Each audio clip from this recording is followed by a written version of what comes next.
Give me like a legitimate second to process what has just been witnessed in the past couple of minutes since we gone live now. Oh my god, I wasn't expecting the trailer to have dropped literally few minutes before we had to start the pod, man. And in case people are wondering what the hell I'm talking about, if you look at the title of this video, you'll know what I'm referring to. The brand new trailer, the first official trailer for the latest upcoming film, Spider-Man Far From Home, had just dropped. And bro, I'm excited, man. I am beyond excited for what we just saw in that trailer, man. Words cannot describe the excitement I had watching that trailer with the fam right now. I was watching it with the family. We were just witnessing it together. It was absolutely incredible. Like, even my mother didn't even know that Doctor Strange is supposed to be in this one, and she freaked the hell out when she saw the cape. So, I can't believe, I just can't believe that we are finally living in the time where the trailer can officially drop legitimately. We could talk about it, and I'm so excited just to see where things are going to go for this story. Also, excuse my dog over there making noise in the background. For some reason, every Monday nights now, that dog seems to always be consistent with crying at exactly 10 p.m. at this hour, man. My hype is a 9, bro. My hype right now is at an absolute 10. Yes, a trailer for the newest Spider-Man Far From Home trailer had just dropped literally minutes ago. I kid you not, literally minutes ago. And I just finished watching it with the family. I had to run my ass back over here. And even now, just watching it, man, I I am excited, man. hey, look, I saw Sin. How do you actually pronounce that name? Sinwachu? I think that's how you say it. But yes, I clearly know that username from Twitter, man. I'm glad to see you're still the same you, buddy. But bro, oh my god, I can't wait. I can't wait. I can't believe that a film from 17 years ago is now going to tie into the events that are happening right now.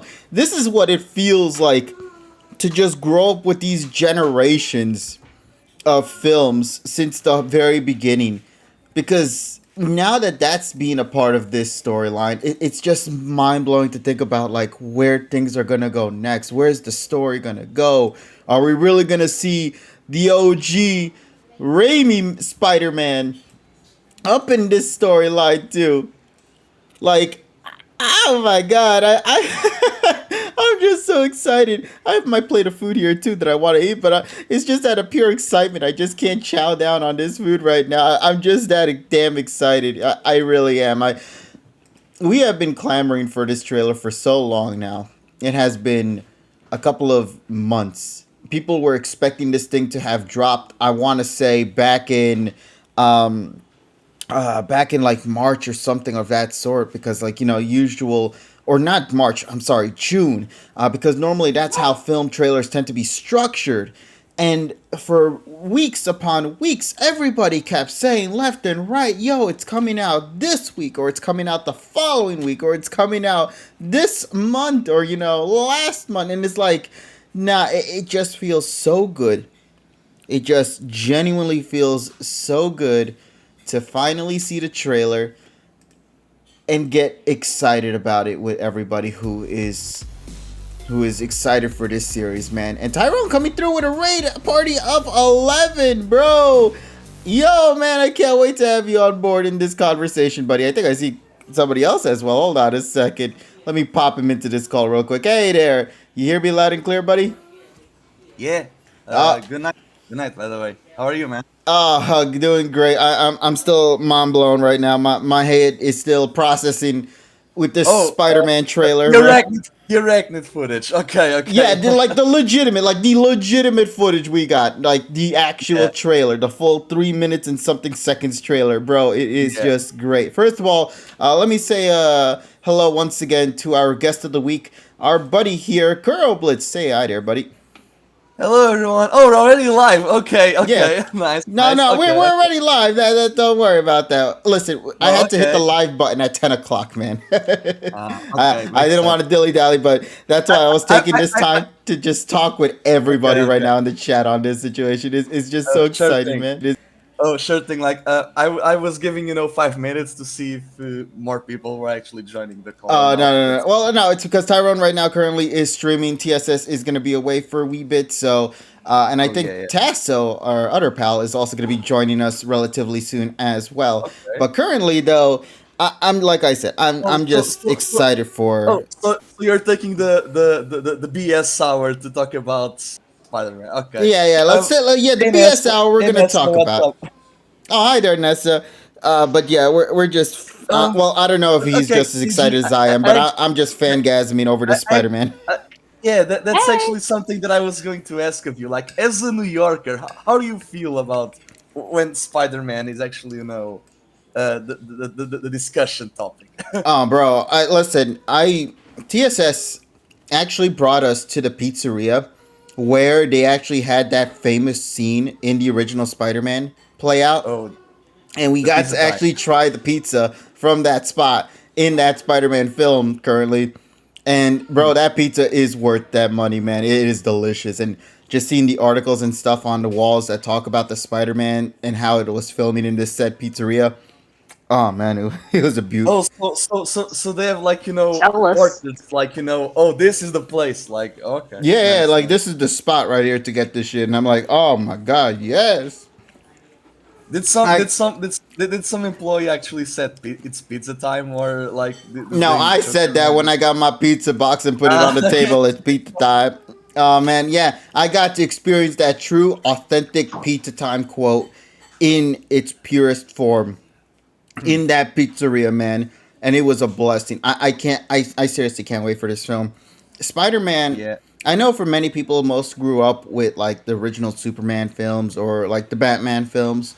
For me, my first real big superhero movie that I grew attached to was Sam Raimi's Spider Man.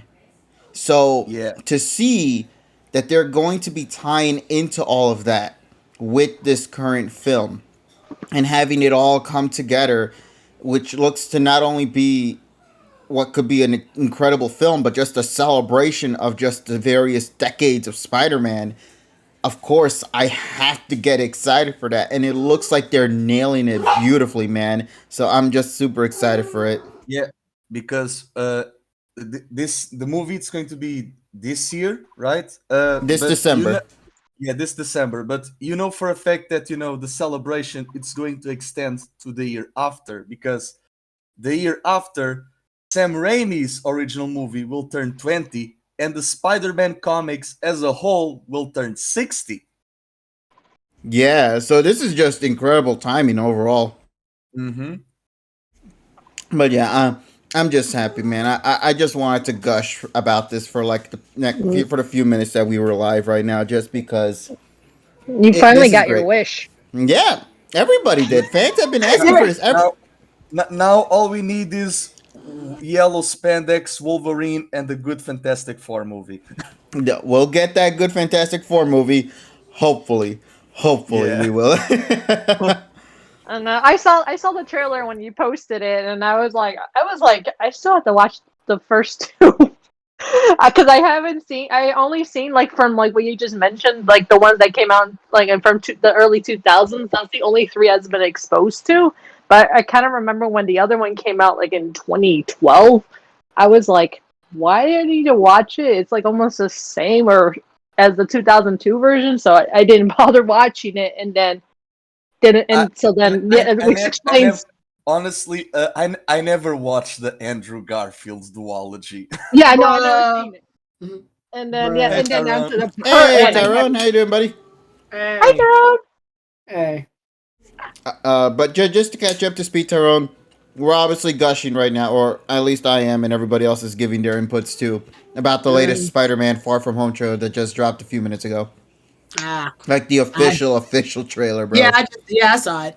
Oh my god, it's just it. Like I said to them, the original Sam Raimi Spider-Man film was my first I real just true want superhero movie. I want everybody to say their piece before I say mine. Yeah, so I already said everything because it's already been 10 minutes of me just gushing around. Yeah. I'm excited. I'm ecstatic for this film. This is gonna be a phenomenal film. My mother's excited too. She got to see that Doctor Strange is gonna be in that too. That's her favorite superhero. Oh, So when she saw the cape and saw that they were doing a replica of like the scene from where Doctor Strange went into like the into the middle of the city as it getting sucked in, like she saw that and she was like, "Oh shit!" She saw that Doctor Strange was there too. Yeah, she was excited for that, man.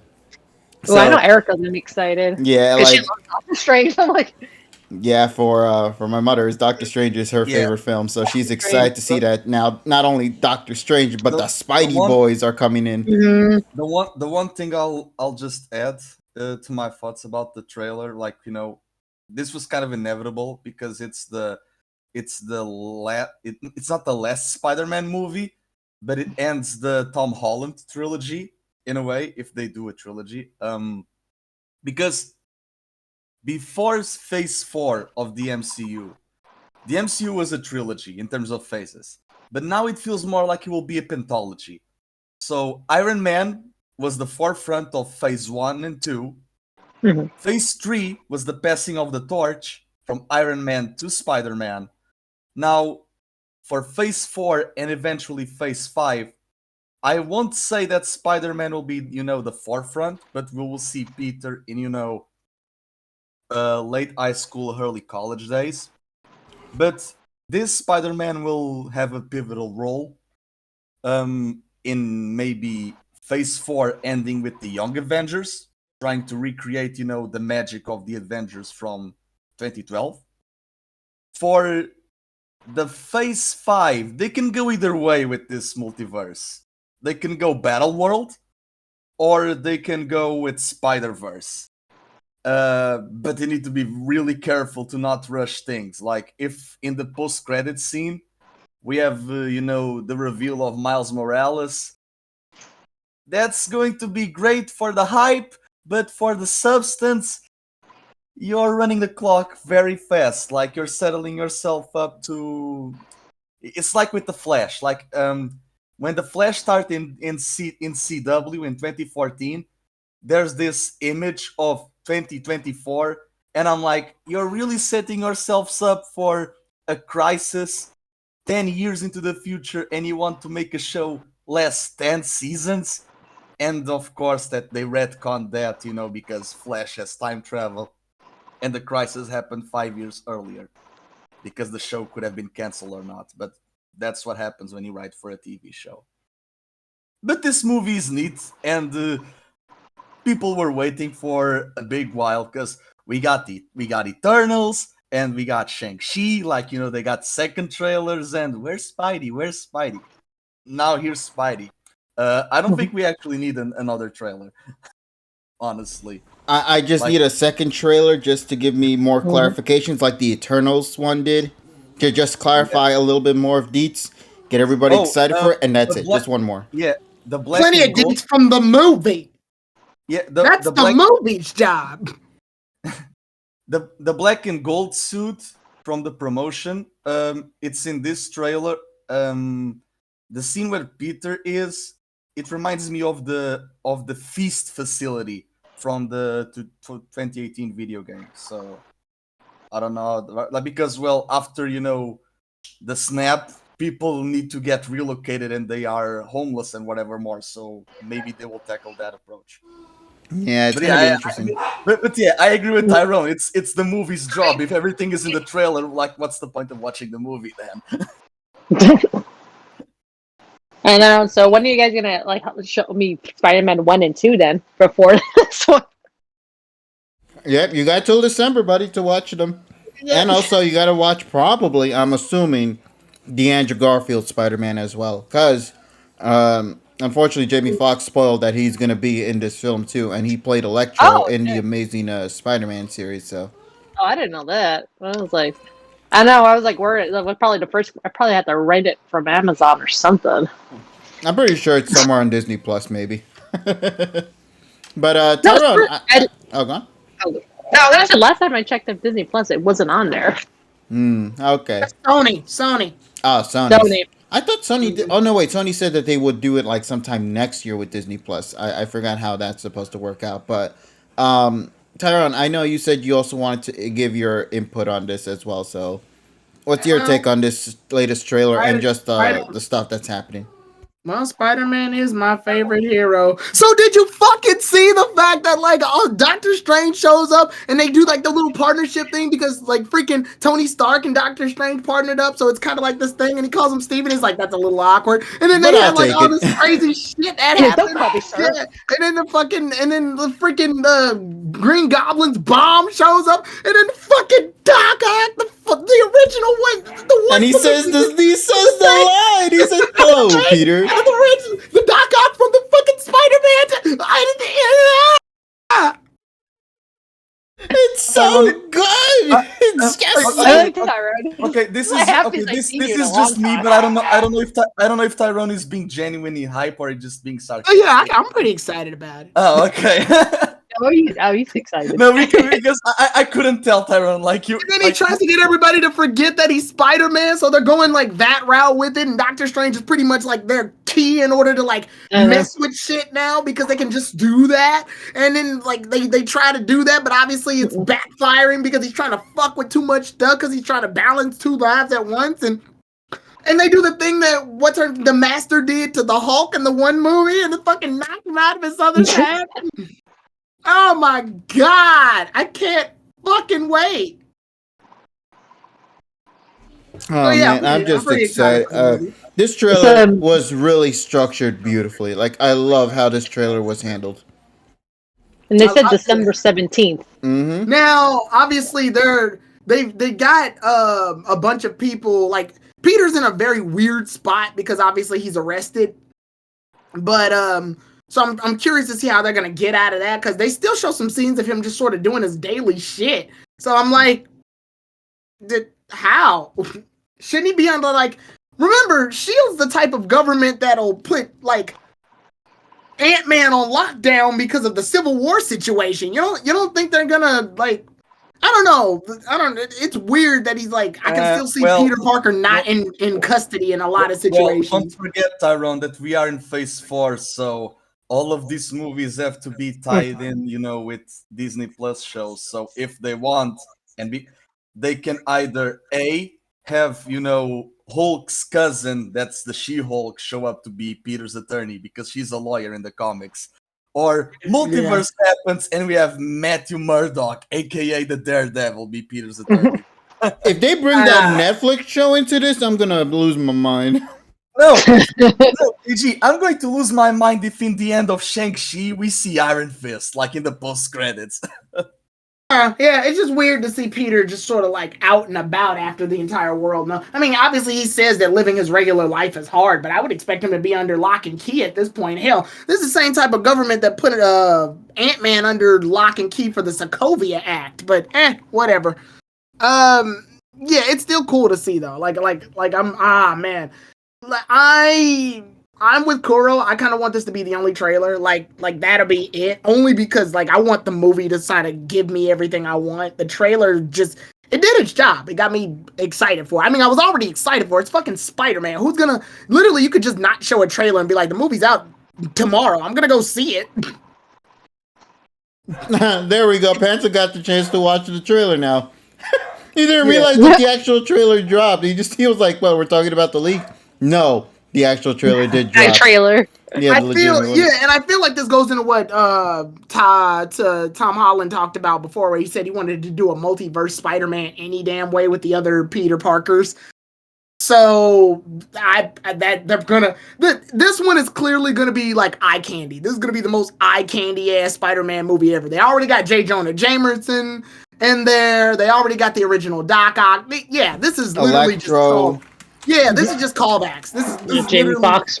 Yeah, they literally are just doing callbacks. This is supposed to be nostalgic eye candy. That's kind of what it is. I'm sure there's a plot in there somewhere if you look hard enough, but it's really just, hey, you remember all those other Spider-Man movies, huh? Well, here they are again. This feels like you're talking about Pokemon journeys. Like, Oh yeah, but they're gonna hopefully Marvel's gonna write it better. And I just don't understand how they can intend to fit this entire film in like less than 8 hours is what I want to know, because there's just so much shit they have to address in this trailer, or not in just this wanna trailer, in this see- film. I just Or want probably- to look. I just want to see a scene where like all the universes are mixed up anyway, and they're like, and Tom Holland's like, I'm stuck in this house, but I want to go to some house, but I gotta pay the rent. And then Tobey Maguire goes, "You'll get this rent when you fix this damn door." I was like, or they could surprise us and be like, "Oh, this is just part one. You have a part two coming soon." Oh, I mean, Avengers 3 was 2 movies. Yeah. Pretty much. You know what's just crazy about this trailer though? It's not even What? considered a trailer. This is a teaser trailer. Ah, well, that's good. Like I said, I don't want any more trailers for this. No, I'm that means we're already- getting at least one trailer left at that point. I don't Because it's I not don't an want them to- official trailer, Yeah. it's an official teaser trailer. But I don't want them to drop all the teasers. That's the problem. I know. I'm only watch asking the trailer. just to show, because everybody already knows Electro's going to be there. Just show off Electro at that point. Just see how he's just redesigned in this film. Don't show off any of the spotty. Yeah, don't mans show or- off Green Goblin or anything. Yeah. We already got that tease via, as you stated before, the little ball there that appeared in the end of the trailer. yeah, and the also- Goblin Bomb. I'm loving that the multiverse is starting to finally begin playing out in this series in the films now. If anything, with the other, with the other villains, they might assemble a Sinister Six, but without calling it that. Yeah, they're we just have- gonna be 6, and they're very sinister. That's all. So, yeah, well, we got Doc Ock, we got Goblin, Electro. So all we need now is Rhino, Scorpion, and Vulture. Vulture. Oh yeah. shit! Right, because we haven't seen a okay. villain Oh, from shit, this one. Vulture was in the first. Vulture was in Homecoming. Yeah. Shit. So yeah, because if we're celebrating all the other ones, we got to bring back the one that started it all in this universe. Vulture was just put in jail, so Yeah, he's still out. Like he's still there. Yeah, he was just thrown in jail. Yeah, he's with Scorpion. Yeah. Yeah, so he could easily just team up with the others. It's not even. And, not even an and impossibility. in the Far From Home, Dimitri, supposedly he's the chameleon, the half brother of Kraven the Hunter. But I don't know if they actually We'll are address going to do that. it. Yeah, I don't Yeah. think they're gonna actually Yeah, really. Do I don't anything think they're with going that. to address that. If anyone wants a Sinister 7 or a Sinister 66, nah, you're not going to get that in this movie. We do have Rhino, but Rhino was in the Andrew Garfield films, I believe. Yeah.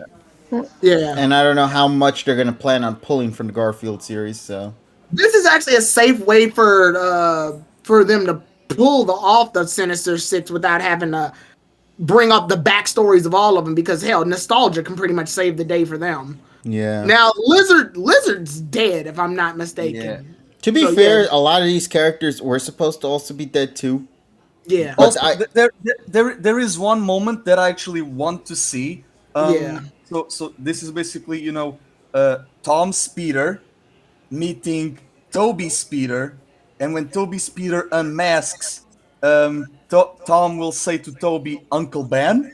Question mark? Because Aunt May is young in the MCU timeline, so maybe, and we never saw the MCU Uncle Ben, so maybe he looks like Toby Maguire or something. Oh shit, that would actually be pretty mind blowing. Yeah, that would be like the twist of the decade. Although I am Nah. surprised we never heard anything about Uncle Ben in this universe yet.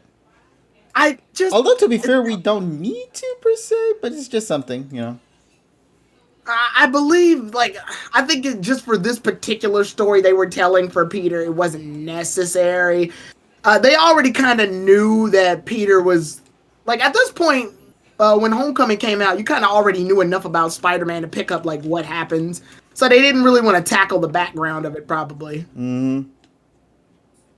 I mean, But they could easily do it, but they just choose not to. Overall, though, very, very excited, though. Legitimately excited to see how this story is going to play out, and can't wait to hopefully see it succeed, man. Yeah. That's all I can ask for with this one. Alright, then. So, that's our Spidey talk for now. I think we managed to get everything we felt out of I the know way. that means I really got to go in and watch Loki, too, because I noticed that the theme of Phase 4 is universe bending. And also WandaVision too, to an extent. Well, yeah, the universe bending. It's just kind of 'Cause funny I know- that Doctor Strange yeah. did a oops. Is basically what happened here. Well, Doctor Strange did a oops, Loki did an oops, and technically Wanda did a oops. They Mhm. all oopsed up. Yeah. Marvel phase oops. Yeah. Oops. Because they got Hello. they got more characters now that actually like specialize in warping reality.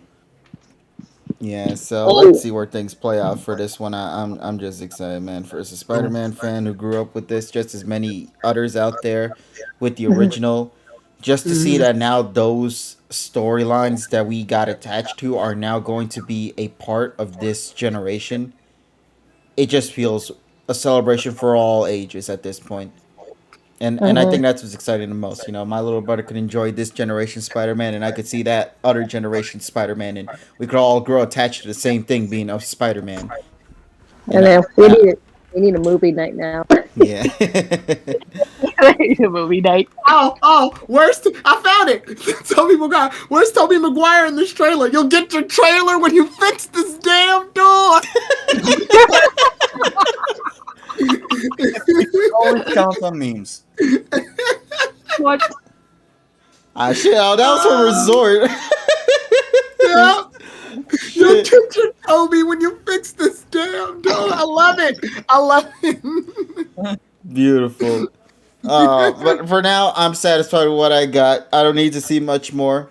You can leave it as is. Let me appreciate this trailer, and most importantly, let me appreciate all the reactions that are going to be uploaded I onto want social to media. point out, later. though, Doctor Strange has been in more movies than he's made movies. Yeah, he's so far what?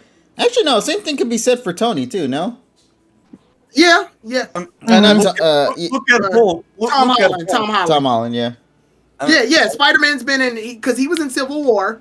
He was also in he was in Civil War. Avengers. Then he was in Homecoming. Then he was in both of the Avengers movies. Yeah, so he's been in way more movies. But Doctor Strange has only had one movie. I want to let people know that he's only had one. He's having Sadly. another one soon. Also, the Hulk only had one movie, but and it wasn't even with Ruffalo. Yeah. Yeah, he's gonna be in another one. But Doctor Strange has literally been in like a bunch of movies, and he only made one movie appearance of his own. For real, man. And I'm just excited to see where things are gonna play out. Yeah, he was in Thor 3 too, wasn't he? And they also teased it at the end of another film. I forgot which He was one in it Thor was. 3? Yeah, because Yeah, he was. And in Ragnarok, he was in it. I forgot all about Ragnarok. yeah, because it That's wasn't like probably a big scene. It was more so. What was it? Doctor Strange took He was Loki a and had him Loki, falling yeah. for 30 minutes or something like that. Ah, It was also him, magically refilling Thor's beer mug. So. Mm-hmm. Yeah, I completely. Ragnarok. The Thor movies, weirdly enough, don't like. I watch them. They just don't click with me. No, understandable. For the Thor trilogy, it's interesting only just because you don't really know where the hell the story's supposed to go. They tried making a serious Thor, then they made a comedic Thor, and it's like... Yeah. Thor's doing its own thing right now. And then they made Thor Lebowski in Endgame. Love and Thunder or some bullshit. I ended up liking Ragnarok the most, but then I was like, I actually never seen the second one, the one before it, but I saw the first one. Yeah, the second one, we was don't talk called. about that one, though. Yeah, everyone seems like telling me like, don't even I can't even bother. remember the name of the second one. That's how bad I got it. Dark World. Dark World. yeah. God damn Dark it! World. That movie did exist. Yeah, it was a Yes. very weird film, I'll say Yeah, that. it happened. Yeah, a lot of like anything was like pre 2015. I didn't see too many of the Marvel movies. That was more so during the time when Marvel was trying to get themselves, I guess, adjusted with the MCU. Yeah, it was. Yeah, weirdly enough, there when I got into the Marvel, it was the second Avengers movie. That's when it all started. Yeah, so it took me. I think it took until the last one came out. I saw the first Avengers before I seen the last one. Don't give me just any Tobey Maguire. Give me. I want Tom to show up and be like, wait, there's another Spider-Man, and then you see the doors open and all you hear is the ba-da-ba. You mean Bully Maguire? Let's make Bully Maguire canon. Come on. Now dig on this. the tap dance of Spider-Man from Spider-Man 3. Yeah. I do wonder if they are going to give some Easter egg of this multiverse in the post credits Oh, scene. I know what they're When- gonna do. You know how they do like with the Black Panthers returning in Avengers like Endgame. because like Mhm. we're going to get Oh. Venom and Carnage, right? So if they do a post credit scene of Yeah, the MCU Spider-Man in that. that's why I'm thinking it's gonna be like what is it? Andrew Garfield Spider-Man will return in the Amazing Spider-Man 3, and and Tap Tobey dancing Maguire will Spider-Man. return in Sam Raimi's Spider-Man 4. There you go. Tap dancing Spider-Man will return. The tap dancing Spider-Man will. No, but legitimately though, that shit would be the thing that I think fans would love the most. I think it's because people want a conclusion to the OG Spider-Man trilogy, like a legit proper conclusion to that storyline. So maybe we'll get a Spider-Man 4 because now that Spider-Man doesn't have to be tied to MCU. It's its own separate thing. You know what I mean? So let Sony take care of that Spider-Man. Let's keep the Tom Holland Spider-Man, and you can also have the Andrew Garfield if you'd like to as well. So yeah, but yeah, overall, excited, can't wait, and this entire week has been pretty fantastic, if I have to say so myself, because we got a lot of stuff, not just from the Spider-Man There- stuff, but a lot for There is Pokemon there too. is one thing that I like about consistency in like JJJ is still done by J.K. Simmons. So I really That's want the only to one see who can do it. That's the only one who can do it. It just Yeah. feels wrong, no matter what universe we're in. If he's not the one doing it, no, just no. So Yeah, so let's get into it with the Pokemon stuff. I know we've not really talked much about it, but obviously it's just because Spider-Man is always going to be the number one priority whenever anything of that sort drops. Spider-Man's my favorite superhero. Yeah, so. and notice like in the Pokepods, not just in this one, but like in past ones as well. Whenever a Spider-Man film would either drop, we do a review of it too, or when a new trailer would drop, we talk about it here. Like this is a perfect opportunity for just saying, yeah, we talk about Spider-Man a lot during these kind of pods. Whenever something big comes out, so keep that in mind if other trailers tend to drop literally minutes before the pod, because we'll be gushing about that when that shit happens. And very much excited to see the film in theaters later this year.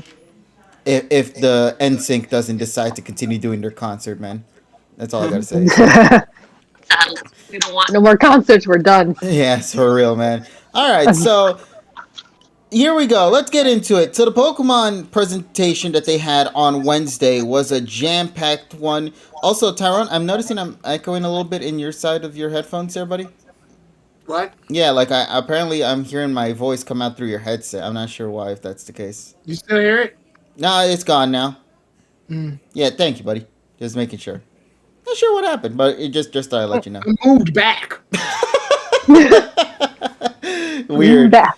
Okay, so let's get into it then. So the latest Pokemon Presents, as I stated before, that came out back in Wednesday of last week, came through with a lot of information. I don't think you shared like because of the Spider-Man hype. Did you share this on Twitter, like the live? I don't think you did, man. Yes, I did not. There you go. Oh, by the way, we live. There you go. Yeah. Nah, I was surprised. Yeah, I was like, oh shit, yeah, I never did to mention it. But to be fair, we got everybody already here in this Twitch stream right now. Yeah. But bro, Yeah. first of all, everybody here watching tonight, thank you guys so much for coming on through anyway, getting that notification and all that jazz. But the Pokemon Presents, as I was stating before, we got a lot of information. Obviously, the lot. big ones that everybody was excited for were talked about lot. here. So let's talk about the really big one first, and then we'll get to the smaller ones by the end. So here's the big one. Pokemon Cafe Mix has officially gotten a brand new update. This is the big one? Is it not? It's a big Go, update. Go. Yeah, so go. Pokemon Cafe Mix got an update Huh. during this presentation that officially reveals it now, titled as Pokemon Cafe Remix, which is going to be containing a lot of additional content and new updates and features added to the game overall, including brand new Pokemon and much more.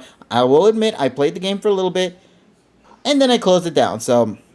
See, It's this is just a why cute we game. need TSS. He played the game consistently. Yeah. Yeah, when he comes back, we'll probably hear about more of that. Pokemon Unite. Let's move on to that one. Pokemon Unite is gotten an update.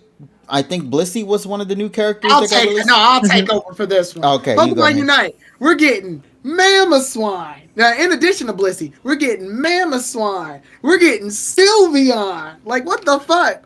I thought we were just getting Blissey. No, we're getting Mamoswine and Sylveon out here. Let's go. And then we're getting Blastoise at some point. I don't know when the fucker's coming. But Blastoise is like in Pokken. It's going like it's DLC, so it's going to wait a while. And Clefable, supposedly. We get Clefable. Yeah, we get I'm scared of Clefable. That thing's gonna be on some bullshit. It's gonna use Metronome and like explode. Oh, Blissey be worried. Oh, and thank you for the subscription there, Ty. Much appreciated. And you know what, Tyrone? And you know what, Tyrone? Because Clefable and Blissey, they start out as Happiny and Cleffa, except they don't because those are baby Pokemon. So they are going to start as Clefairy and Chansey. Yes. Yeah, we've already seen Chansey actually when I did my Unite fights with the others. Yeah. So it starts off as a Chansey and then turns into Blissey later. With Clefable, yeah, it's probably gonna just come out as Clefairy, just like Jigglypuff does with Wigglytuff. This is crazy. Clefairy and Jigglypuff are in the same fucking game in Unite. That's something. That happened. So yeah. Can someone please draw like Jigglypuff on one side and Clefable on the other, and they do like a charge, like they both have their own armies? Or do at least that thing where it's like when you main Wigglytuff and the opponent mains Clefairy, you gotta teach them a lesson, and it shows Jigglypuff beating the shit out of the Clefairies like in the OG episode. Damn. I'm excited for Sylveon. I finally have a Pokemon I'm gonna use other than Talonflame now. So I'm excited. Flame. All right. Also, I guess also in Pokemon Unite, I guess if once the mobile version comes out, then you get a special Pikachu. Yes. Yeah, you get like a different outfitted Pikachu. Yes. Yeah. According to what I'm reading here, it's just a special outfit called the Festival Style. Yeah.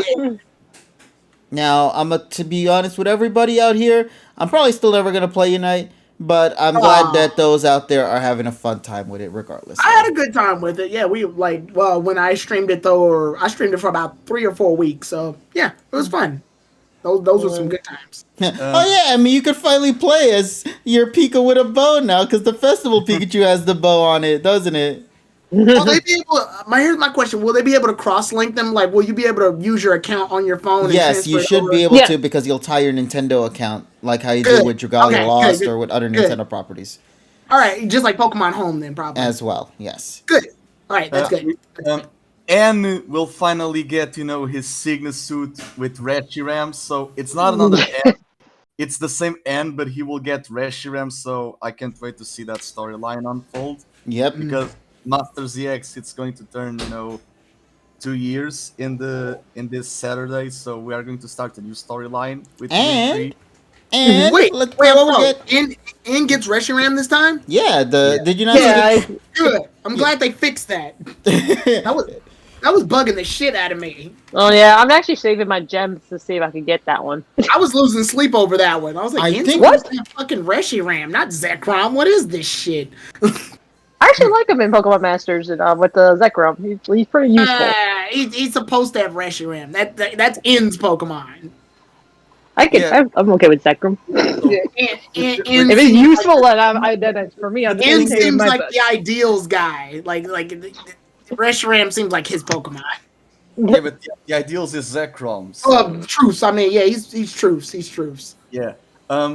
I guess that with this storyline, because Signa suits in Japanese like the cosplays, that's what that's why they are named. It's not a different N. So because Signa suits, they are not different versions of the same character. So if anything, they're just upgrades. Hilbert will bestow Reshiram in one storyline, because when you see the events that they go for, especially when Getsis and Kyurem show up. Yeah, like Master ZX likes to do something that, story-wise, it could be Black and White 3 without the actual need for a game of Black and White 3. And then they tackle, Silver and Giovanni because it's father and son as well. And then they just to have Brandon and Norman like, oh, this is what a good father and son relationship looks like. And I'm like, don't do this. Come on, DNA, you should know better. don't tackle daddy issues into a Pokemon game. I do. I was like, I do love the suit that Ed's wearing. Yeah, It's like you look so classy here. very royal. Royal. Mm-hmm. I like the I know Leon with Eternatus came out a while ago, but I remember there was this one tweet that I thought was today, by the way. that was this one tweet I thought was really funny where it showed Leon in the Eternatus suit because it looks like a stripper suit. Like it looks like a fucking like Leon looks like a male stripper. So when they showed it, they showed the scene from iCarly where she enters the room and they like turn the lights on really loud and she goes and like covers her eyes. But they replaced the lights with Leon and his outfit. So the minute Carly walks into the room, she goes, ah! I'll say this, Tyrone. The first time I saw that Signa suit, my first thought, it wasn't actually that. It was, did Leon join the boy band with Pierce? Yeah. Yeah, he looks like a gigolo. Like that's the point. I'm pretty sure he'd be proud of it too. Yeah. So like, let's have a champion time. Yeah, like literally, he looks like he would be at a bachelorette party. Like, did somebody order? Wait, where am I again? And then girls would pay like a some like bachelor. He would be in some bachelorette party. You know that for 100%. Like, he would come out of the bachelorette cake. Like, wait, where am I? Might as well just jam it out then. Jesus Christ. I never lose. Breaking news, guys. This is big news here. Apparently, I don't know how many of you guys care about that Nicktoons Super Smash Brothers arcade thingy-mabob that they announced a while ago. In case people are unaware of, Gamescom is going to be having their event this Thursday on August 26th, and it is officially confirmed that 2 fighters are going to be announced during that Gamescom event. So there you go. Where are my Patrick mains at? Patrick was already confirmed in the game. I know. I'm just saying, where are they at, though? Oh, God. Just where they at. Which characters are they? Let's see. It officially is confirmed that we're going to be getting 8 more additional fighters included.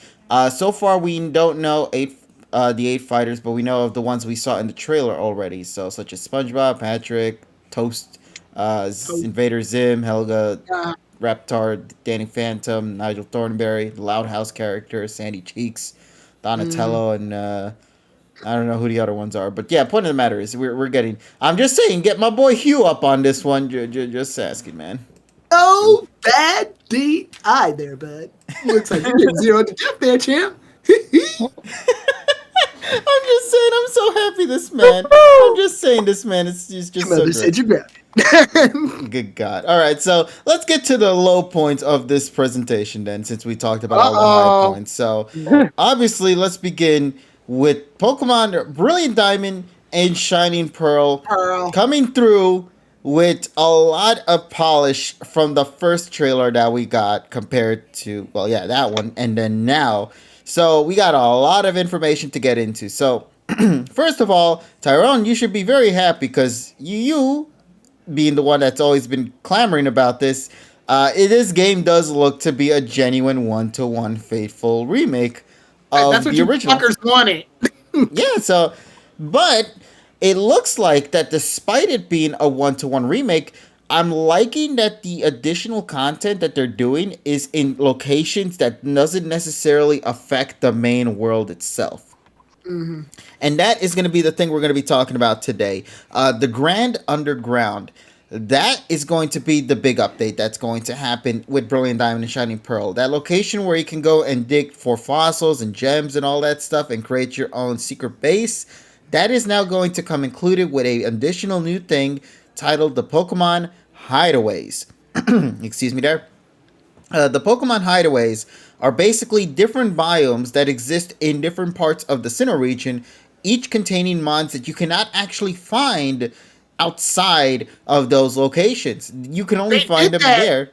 You want to know why they did that? They did that because obtaining the Pokemon in Sinnoh was a pain in the fucking ass. Oh, I just thought that it was a use to like get more fire type Pokemon, so that way the fire type gym leader can actually, Elite Four can actually use it. Because Well, that and because, like I said, we covered this one time and one of the Pokemon, I think it was one of the Pokemon Black parts, the one of the Pokemon Black playthroughs that Terrell did. We found out that it's next to near impossible to get any of the Sinnoh evolutions in that game in Diamond and Pearl. the dex stops at Weavile. So the region promotes evolution of past Pokemon, but that's You can't get them. It's the Platinum expansion. You see Platinum Pokemon there, yes. The fire biome, it's in the mainland and not in Stark Mountain because you need fire types before the post game. Mm-hmm. You see more than regional dex Pokemon there, like Slugma, Nomal, Farfetch, Sentret, so that's nice. Munchlax is it's in the either way, so no Honeytree Munchlax. Good. Thank God. We learned that if you want to get Magmortar in the game, you got to get Magme, but the only way to get Magme was that you had to have a copy of Pokemon Fire Red in the dual slot of your DS. Yeah, that's why the hideaways are basically, because we don't have Gen 3 in the Nintendo Switch Online. Like it was so stupid. Yeah, so that's why they're doing the hideaways. Like, it's basically the dual slot mechanic, the Poke Radar mechanic, and the Mass Outbreak mechanic all in one. And I'm liking that. And my favorite part about it is it's not affecting the main map at all whatsoever. This is all content that you have to go for, in the side hideaways world. like the style of the hideaways is very mystery dungeon-ish. I love it though. I'm a big Yeah. sucker for the mystery dungeon game. So if I have to go Prof, you into a want to know cave why I to look think it for was it, I'm Fire happy. Red? Hi, Prof, you want to know why I think it was Fire Red? Because Magme's a fire type, so I thought logically Fire Red would Yeah, be you would think that, but nah. Remember, that this makes is it Pokemon. worse! Dude, the sword Pokemon is not in the actual sword game. It's in Shield. I mean, what was Yeah, it the Farfetch or something like that? What was Yeah. Actually, no, Surfetch is or was it Shield. the Honage? I don't remember. Oh, What do you think? Hondage is in Shield, yeah. Aegislash? Aegislash? Yeah, Hondage to Aegislash is in Shield. Yeah, I so think. Yeah, he's there. but yeah, in regards to that bit, like I said, I'm very happy for it. We also got some additional information on the new contest revamps titled as stated here, Super Contest. So the Pokemon contests are going to be getting a brand new revamp overall, giving a visual evaluation, a dance evaluation where it looks to be like a rhythm game, and even a move evaluation. So I'm liking that the polished HD is really going to give these models a lot more charm in the arena. I think that's my favorite bit about it. Like this is those moments. They took the gimmicks from Pokemon Black and White and yeeted them in Diamond and Pearl real fast. Because the rhythm game's in Black and White. Yeah, and there's like a bit of everything there. Yeah, because in these kinds of contests now, you there is this moment where you see Baniri using Charm, and Charm is classified as a fairy move, so fairies are in the games. Cynthia's Garchomp better have Iron Head to get that fairy and ice coverage. No, yeah. So wait, if they're using her Diamond and Pearl team, which is debatably her Diamond and Pearl team's weaker than her Platinum team. So, but no. Are you talking about Pokemon or levels? Because in Platinum she lowers the levels of the Pokemon. Well, in variety, her team's better. In Platinum. Yeah. So in the Japanese website they talk about using the Wi-Fi. So that's if they do it. It's not confirmed yet. It's in the website of Japanese, but I don't know if it's 100% confirmed or not. But if they do Wi-Fi contests like a VGC for coordinators, you can actually do grand festivals with your friends. So that's neat. The stickers, they returned, which is nice. Oh, although- right. I can't wait to write the bad words now. Yeah, They're gonna I find a think way to that- censor I- that. Yeah, we are not. I don't think we are getting letter stickers. The unknown are going to be focused Yeah. on the prequel, if anything. Yeah, I think they're gonna just take. Yeah, I think they're gonna take those out. Damn it, I man. Look do- how bad we are as trainers. I do like how we get the building of the former game corner, and instead of being closed, they reused it for customization. So Yes, so unfortunately, no casino fun time no more. yeah, no, Sad Europe. Like, I was like, thanks, Europe. God damn it. All right, but let me see what else we got going on for Brilliant Diamond and Shining Pearl. Obviously, the version Pokemon exclusive. follow you again. So they basically were like, hey, Heart Gold, Soul Silver, and Let's Go Pikachu and Eevee did it. So let's do it too, I guess. Yeah, and I think it's fine for give something a little extra, for the Yeah, fans. and you can Yeah, change especially gonna be clothes. $60. Yeah, and you can change clothes, which is good. Lucas and Dawn kind of look bland to me, so it's good to give them like some different clothes. They are taking some things from Let's Go, like the Pokemon following you in that style, the customization, but it's very limited. We do see the You can change roadblock. Dawn black now. It's dusk. Yeah. Yeah, that's the meme. Was like We got finally. a Karen Yes. Dawn, which is a curse. So Oh, Uh-oh. God. blonde Oh, hair yeah. I was Dawn. like, ugh. I do hope that because we see the roadblocks, we see the rock smash rocks, We see the tree. we see the tree cuts when Chibi Cynthia shows up. So, are they going to do HMs? Are they going to do secret techniques? They can go either way because you can get stuck in the mud of Great Marsh and in the snow to Snow Point, but when you ride a bike, you have a helmet now. No. When you see the map of Sinnoh, there are very detailed stuff like the GTS and the ballpark are there, but maybe they are going to get different features.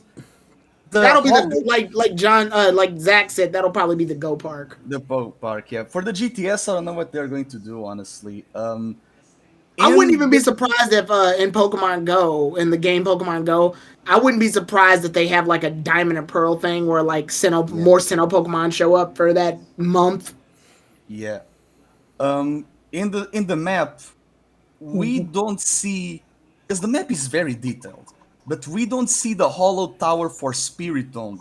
But since Spiritomb was a Pokemon that you would get by talking with 32 people underground, maybe Spiritomb will be, a 1% chance in whatever hideaway or something. Oh man, I Yeah. forgot about that. That's Yeah, stupid. Hey, listen, Tyrone, you said you wanted a faithful 1-to-1, man. So there you go. There you go. Also, Tyrone, this is the best news, I assume, for you anyway. Because at the end of the presentation, they straight up say, by the way, even though Brilliant Diamond and Shining Pearl and Legends are coming out, those are not going to affect the main battle stuff that's going to remain stuck to Sword and Shield. Those are going to be the competitive. I want Sword and Shield to go as long as physically possible. Well, so you got your wish, because I think that was your biggest concern, actually, wasn't That's it? exactly what I wanted. Yes. So, yeah. Because I'm getting back into the meta, and I don't want to throw away everything about the meta because some new fucking games coming out. Good. Yeah, they're making sure that the competitive thing stays in the competitive game. So That's good. They also Sword and Shield are the best in terms of competitive anyway. So good. That's good. We didn't have 2 worlds, so they couldn't just skip Sword and Shield when it's in London. That's going to happen. So which makes me wonder if that's the case, that they're still going to continue working on Sword and Shield. Does that mean potentially we might get an update for Sword and Shield in the decks? Because there are going to be more mods in Diamond and Pearl that are going to DLC. Yeah, and also don't forget they're also going to be going into Pokemon Home as well. You know what? That might explain why the update's going on the way it's going on. So obviously, KG, I rated you before this, right? Yes. I was playing Showdown. So while I was playing Showdown because I wanted to get back in competitive. So they're playing Series 10 right now. Mm-hmm. And a lot of rules have changed. One of which being Dynamax is banned. Nice. Really? You can't Dynamax in anymore. I noticed it the minute I started the fight. I'm like, wait a minute, where's my Dynamax button? I can't do it. We can't Why do Dynamax you banned anymore. it? I don't know. It's part of the rules. But my theory is probably because either A, they're probably resetting the meta or doing some updates. And one of those updates may be the Sinnomons. And if they update the Sinnomons and bring them in, then update that, they might be able to bring Dynamax back.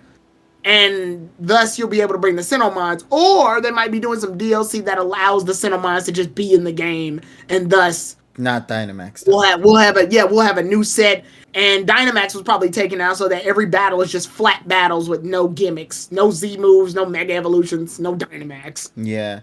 Although, I don't know, man. It's going to be interesting. If they do bring back Dynamax, though, that's going to be a lot of mods that they're going to have to polish and tweak up and put them into big modes, you know? Yeah. But Yeah, I think there's potential. But that makes sense as to why they did that. So I was confused. I'm like, why? This series feels so limited compared to the other series where you were able to do the crazy shit you were able to do.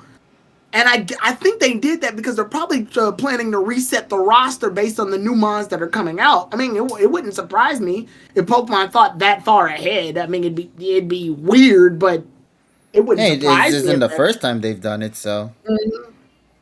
So maybe that might be the case. Maybe they're trying to connect it with home. And with Pokemon Brilliant Diamond and Shining Pearl coming out in just a couple of months. And they did state it's supposed to be updated on 2022 for the Pokemon Home stuff. So... Oro, you're good at this. Find out how many Sinnoh Pokemon are available in Sword and Shield as of right now. Right now? As of right now, which Sinnomons are available in Sword and Shield? Let me check. All right, while he's checking, KG, you can continue. All right, then. So, Brilliant Diamond and Shining Pearl. This is Tyrone to prevent me to talk. He's just shutting me up. Yeah. No, I know you do your fucking research. That's why I asked you to do it. Okay. Oh, speaking of Sinnoh Pokemon, this doesn't show in the trailer, which is weird. I think it should be something that it's in the trailer. Manaphy will be a mystery gift. The egg, not the Pokemon, so you get the Ranger experience. Damn it, I wanted to play Ranger. Fuck. HD Ranger deconfirmed, chat. Generation 4 confirmed yet again. Yes, Pantomime. I'll count cross evolution. So like mons that are basically like for example, Rose Raid and shit. Yeah, so let's see here real quick then. With that out of the way for Brilliant Diamond and Shining Pearl, we already know the game's going to be a faithful one-to-one stuff. There's nothing really much to add to that per se, but that's not necessarily a bad thing. That's actually really good. That means they're not going to mess up with the storyline on that bit. Maybe. So, hey, Tyrone, I got a quick question for you. Uh, Is this including the Isle Armor and the Crown Tundra DLC? yeah, we can include them. I thought we had to. And they're... Well, No, I just like wondering. No. She meant like for Sinnoh Pokemon. Ah, okay. Yeah. But yeah, kind of curious on seeing how Pokemon's going to update on that later down the road. All right, so the last thing I want to talk about that's from this presentation... So, around 43 out of the 107 Sinnomons are not, not in Sword and Shield. Got it. So that's not a big number then. That's... Exactly. Yeah, that's why I had him do that. Yeah, because like when you go to one big part of the Crown Tundra is that all fossils are wild except the Sinnoh ones. Except the Sinnoh ones, yeah. Yep, I figured. The Crown Tundra DLC Part 2, baby. Yep, Sinnoh DLC probably. That's the only thing I can think of. Polished Platinum. Oh yeah, polished. Hey, that would be kind of dope. Like Origin Giratina would be in the DLC. Hey, listen, that's another way to keep us invested in Sword and Shield, for another year. And then you get your Battle Frontier in Brilliant Diamond and Shining. Or like you go to this one area and you find this egg, and on the note it's like you from Legend Arceus. The you from Legend Arceus says thank you or some shit. And I'm like, what the fuck is this? How do they expect me to see this shit 100 years from now? Yeah, like they kept or it thousands of years. And speaking about Legends, good timing there, Tyrone. Let's talk about that, why don't we? So the last thing that we got to talk about is the update towards the newest game, Pokemon Legends Arceus, which is now confirmed to not take place in the Sinnoh region. What? Well, it turns out that back in the Sinnoh of old, it never got called Sinnoh. Instead, it was titled Hisui. And not only that, we're getting a lot of new mons. That's right, brand new evolutions as well as alternate forms are going to now exist moving forward with this upcoming title, which makes me really think that this is generation. Yes, before there was New York. York. York. So let's talk about the Hisuians, why don't we, real quick? I'm just so happy because now with these two new species, we have 900 Pokemon. That's just crazy. 900, like Somebody with damn. somebody with OCD was probably going crazy until that trailer dropped. Like the big 900. Yeah. But yeah, let's see here what we got. Let's talk about the Hisuian forms real quick. The newest thing for this generation. Hisuian Braviary, as well as Hisuian Growlithe. Hisuian Braviary is an interesting one, only because I believe it's like a flying psychic type, I think it is. Yeah, psychic slash flying type Pokemon. And from what they say here, if you evolve the Rufflet into a Braviary, it's gonna turn into this form. So that means that the Rufflet is probably gonna stay the same, but once it evolves into Braviary, that's when it changes form, similar to like the Raichu in Alola. Most likely because Braviary, the Hisuian one, it's based on a migratory eagle. So Yeah. they go to Hisui when they are, migrating to the north. And they have the psychic type, so maybe they can link that to energy of the lake trio and it's And then years passed and it flew to America, lost its psychic type, became stupid. It was like America. Maybe that's why they're only normal flying. That Braviary is everything that Noctowl wanted to be. A psychic And bird. more. And also you can use it to fly.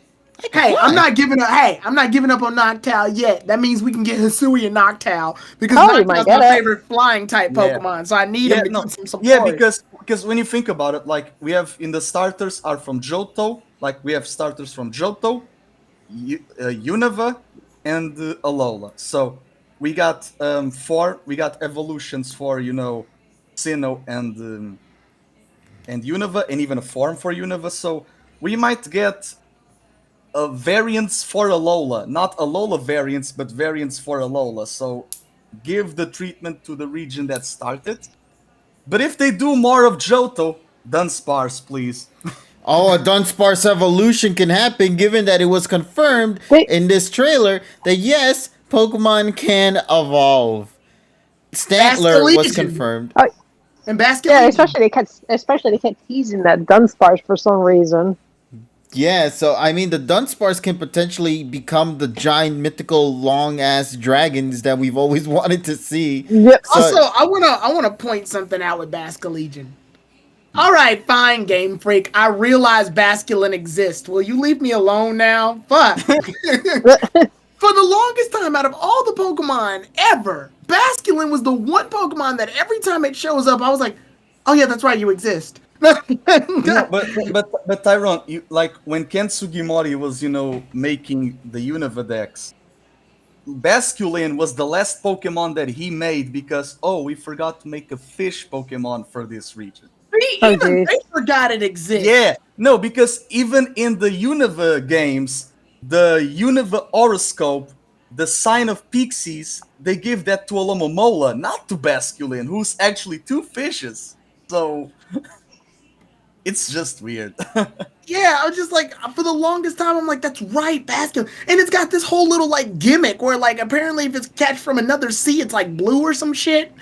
But I always forgot it existed. I'm like, this thing exists? It's actually good in battle. Honestly, though, when I saw it in the trailer, I was like, "Wait, what is that Pokemon?" Like cause when it was swimming by in there, like I had no idea what that was. Before it jumped from the waterfall, like seeing the Dynamax-ish cloud tail, like is this Dracovish? But the game isn't that old, like so. And then realizing they were like, "Oh, that's the evolution of Basculin." I'm like, yeah. Oh, I was like, I did not see that one coming. All I want to say is that if the anime can actually do, the anime can actually do the joke of, oh, Ash finally gets Dunsparce. I mean, Go Yeah. will have to evolve his Stantler because Legends Arceus is just Princess Mononoke. Oh, speaking of It's no, speaking of Stantler, I actually thought that was the Hisuian form of Stantler when I first seen it in the trailer, and then I didn't realize when I was like, oh, that's the evolved form.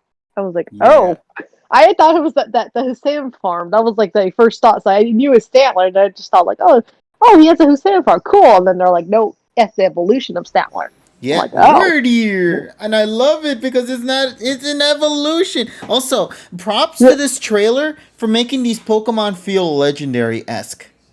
Because even though they're not legendaries at all, for some reason their designs radiate like legendary and mythical feelings to them, like that word deer. I love its design. The Basculegion design looks so out of like a legendary folklore kind of thing, which makes sense given what's being established in this storyline. And there's so much more that we have yet to cover in our discussion here. I mean, for example, we got to find out that we actually were villains all along, guys, because we worked with Galaxy Team in this story. Before that, in regards to the Growlithe, Yeah, because now, JPR's cousin or yeah, alternate grandfather. it's rock, right? It's rock because of those statues of Chinese palaces. Yes. Because Hisui means jade in Japanese, so we had another gemstone game, whatever.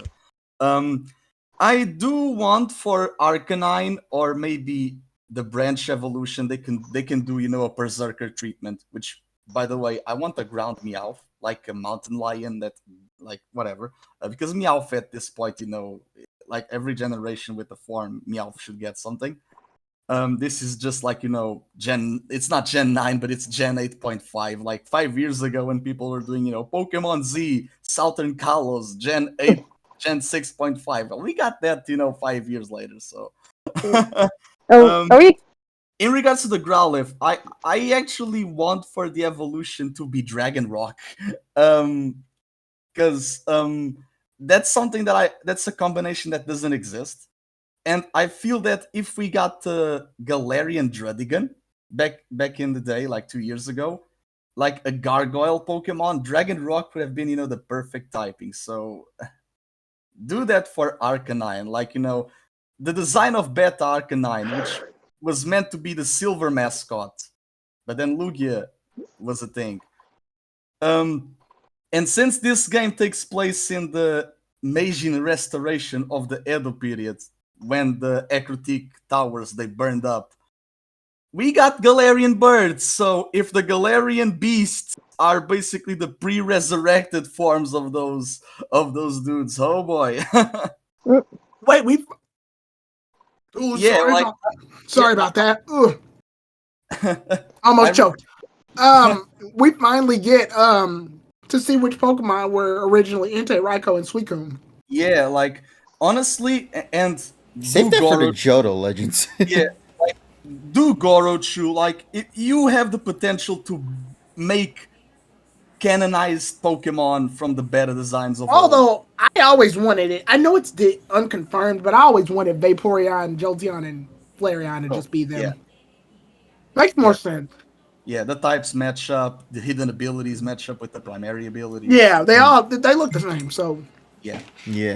Here, let me take a look at some other things we haven't talked about yet as well. As I stated before, we are also going to be working alongside the villains in this storyline Galaxy Team, which includes a bunch of people such as Professor Laventon, with help from Silene, and run by Commander Kamado, the ancestor of Professor Cyrus's great grandma who can step on me. What? What?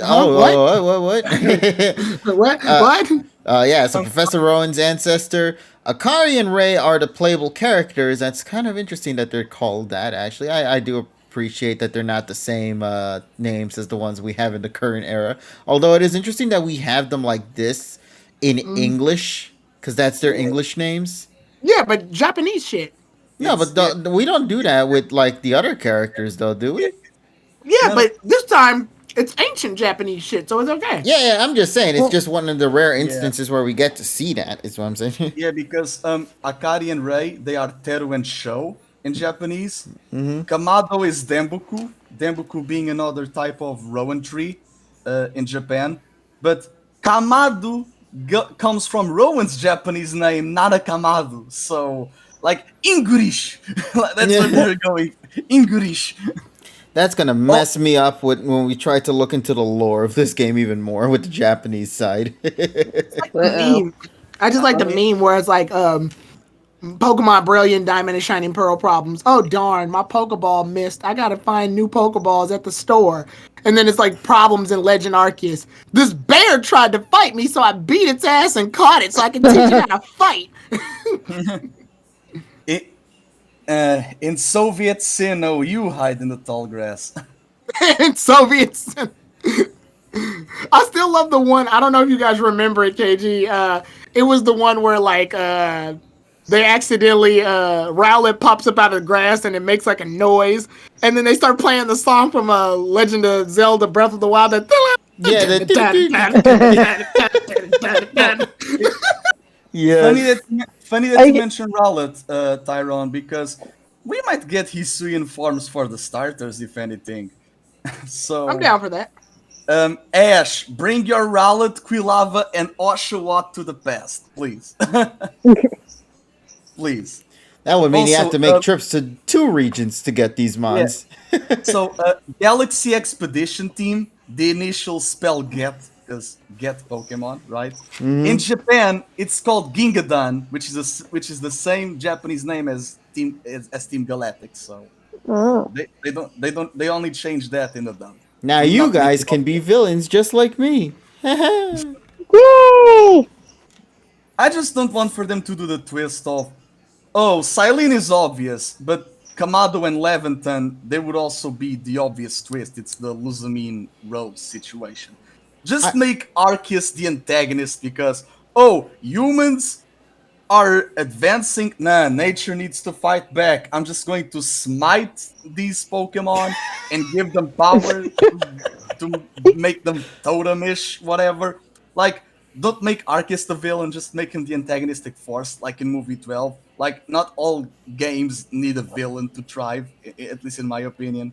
And since this game, they have, the styles of combat with strength and agile with the scrolls. Hint at Urshifu, by the way. We might see ancestors of Riley and Marley because they are the attack and speed stat trainers of old. We might see a male ancestor of Cynthia, a female ancestor of Palmer and Barry, because we have tribes, right? We are Jubilee Village. It's Sapporo. It's the capital of Hokkaido. I get it because it takes place in the past, but I hope it doesn't become too reliant on that. That just gives them excuses to not make original characters. Oh, definitely. Because I can't wait when Cynthia's ancestor gets revealed and it turns out it's not a she, it's a he. And everyone's going to cry about that because everyone's thinking, oh, it's a Cynthia. Right. It's Cynthia. All Cynthia. this lotion. I got this 12-liter shit. What the hell am I supposed to do with this? Damn it. But whatever.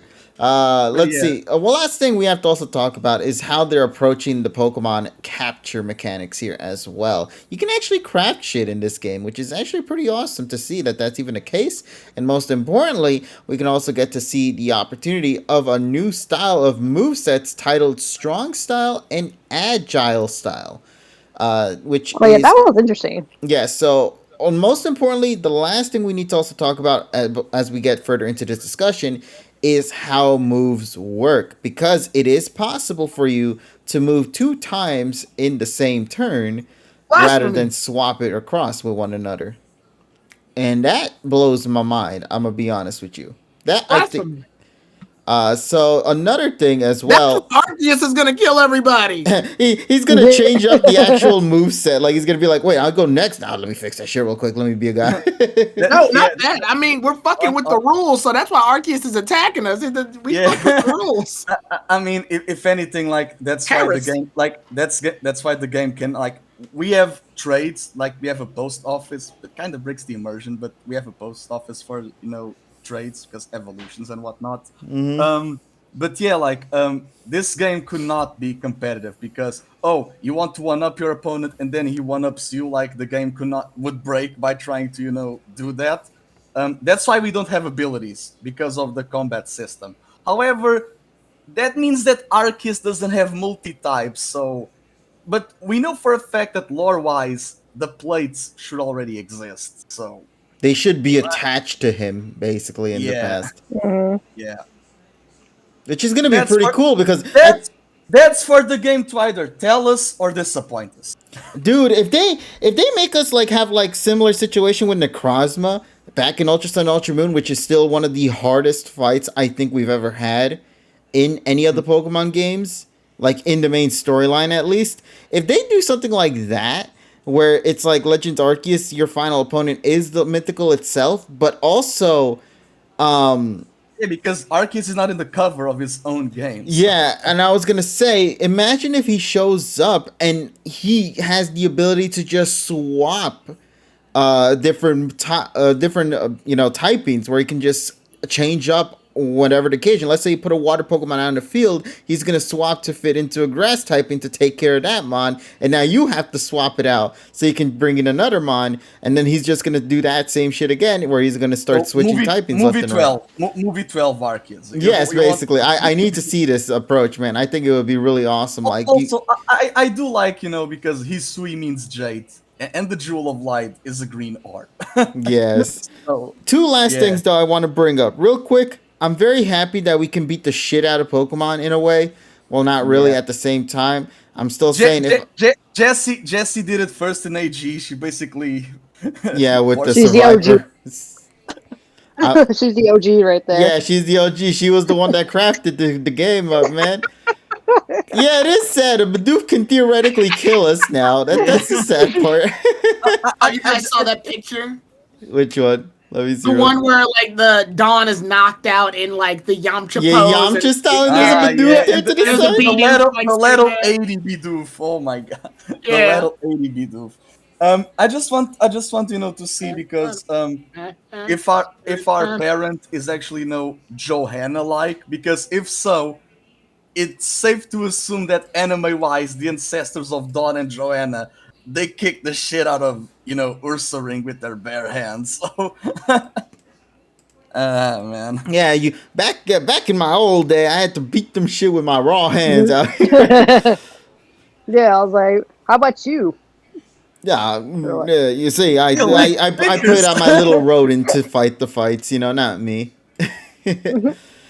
But I just love it. I really love this game so much. The polish is remarkable. You could really tell that they took that extra time since the last trailer that they dropped to show off exactly how much has changed and evolved over the decades and millennia since the Legends game and in current timeline. Like, I'm really loving this, and I cannot wait to see how this game is going to actually function when it finally drops, and also where the generation is going to go moving forward for competitive stuff, because now the entire Dex is going to have to update itself to fit these new Hisuian forms into the current timeline, such as the Word Eater, because they are going to be in the generation limbo, like how Melton and Melmetal were.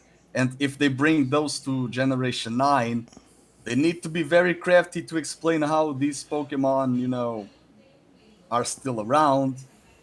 Which is why my theory of Gen 9 being Alaska kind of makes sense, because Alaska is a northern place.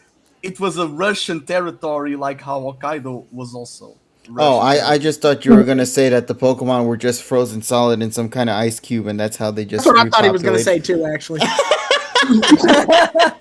Okay, so you want cryogenesis can also work. Futurama, the Pokemon. Hey, listen, man, that would be a cool villainous concept. Let's be real here. Lusamine already beat you to it. Yeah. Oh, right, I forgot the Pikachu and the Pikamuku storyline, right? Yeah. Uh-huh. Let's do it again, Bryce's Paloswine in the anime was frozen in ice for 50 years as well. But yeah.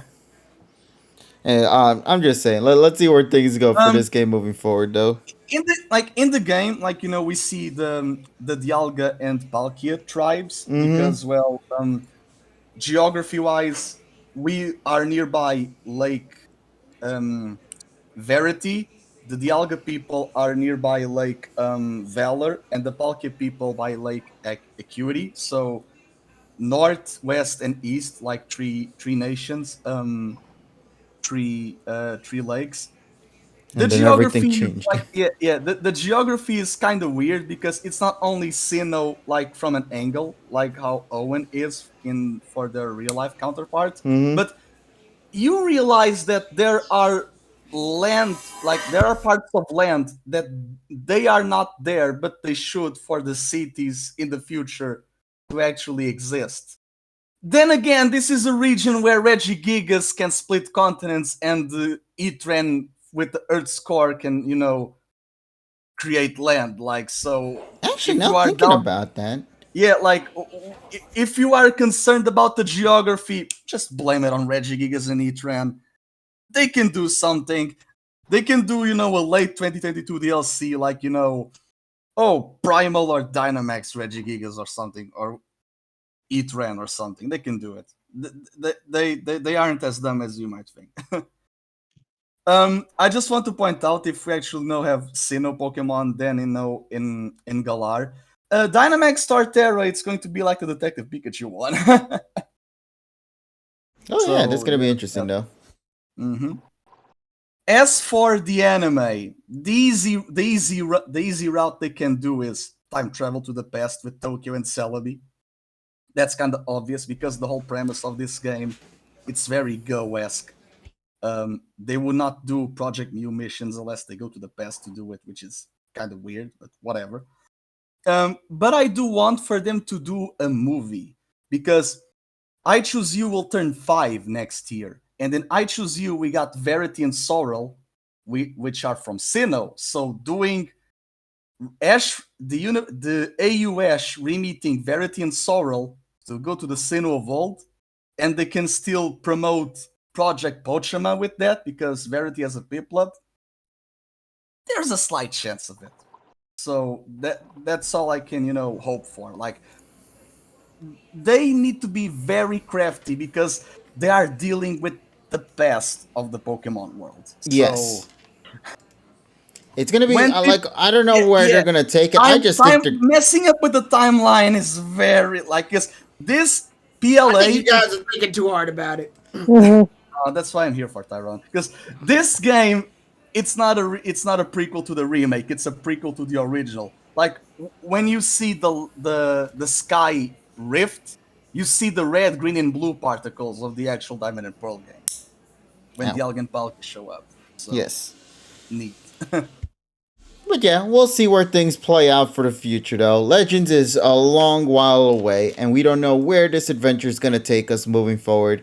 But I'm very excited regardless, because it just seems like they only showed us very little, which is the best thing to approach. I really do hope that they continue to approach it similarly to how they did with Sword and Shield, where unfortunately the only thing that really revealed from that game were the leaks, and instead it's just let the game speak for itself when it officially drops. Let us experience the world ourselves. Continue teasing us like this, but don't show too much to the point where you're gonna really spoil everything that this story has to offer. Because the thing is, this is a story-driven adventure more than any Yeah. other Pokemon game. So they really need to make sure that they keep things as secret as possible.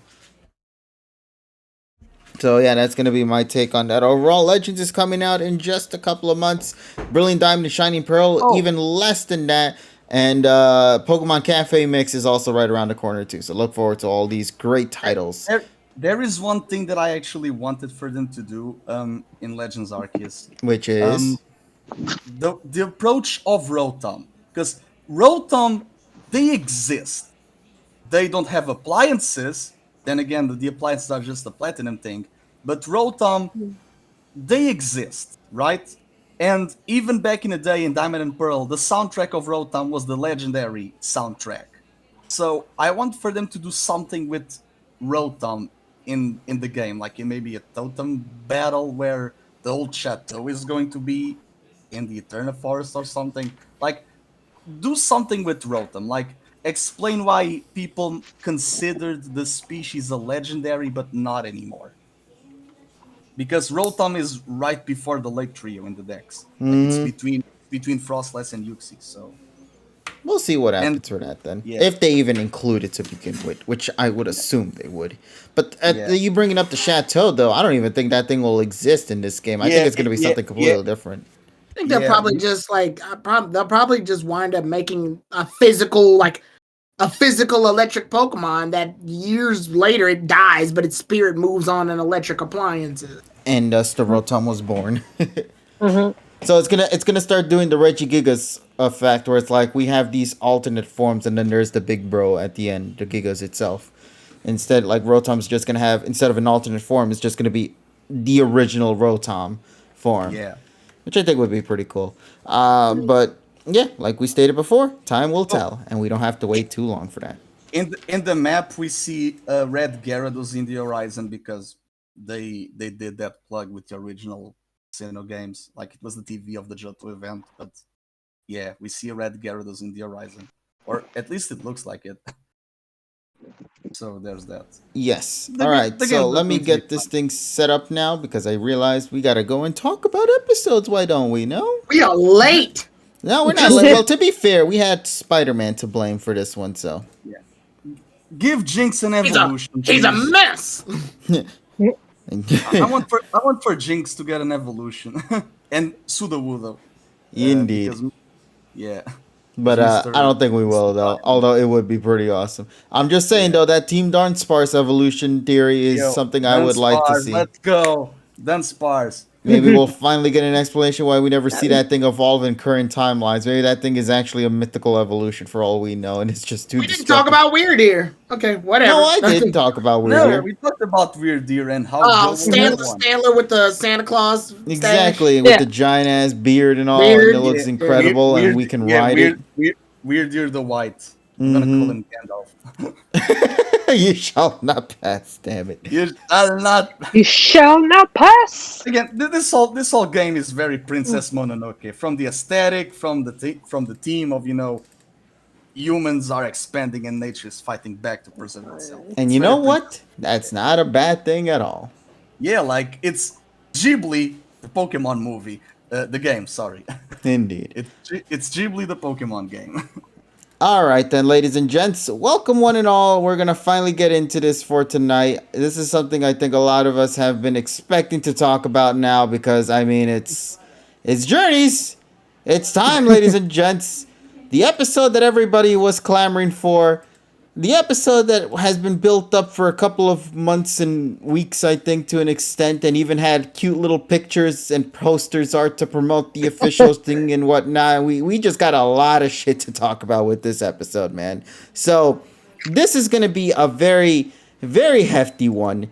Not sure how long it'll go, but I can only hope that we get to say everything we want to say across to everybody. And at the end of the day, let it be known, once again, to all out there, opinions are our opinions. Don't let that affect anyone else's mindset in regards to like, oh, I should lower my rank or higher my rank. No, just we all have different opinions. Some like it more than others. Some dislike it more than others. And that's, you know what? Perfectly fine. So now, with that all said and out of the way, let us get ourselves right into this week's episode of PM 2019, the fight between Satoshi and Denji, aka the Ash v Volkner fight. This is a battle within the top 100. We established a cool little rule set in last week's episode saying that, oh, we're going to see these characters fight one another. However, it's actually going to be a scheduled fight. A week from that point, they will be able to duke it out with each other.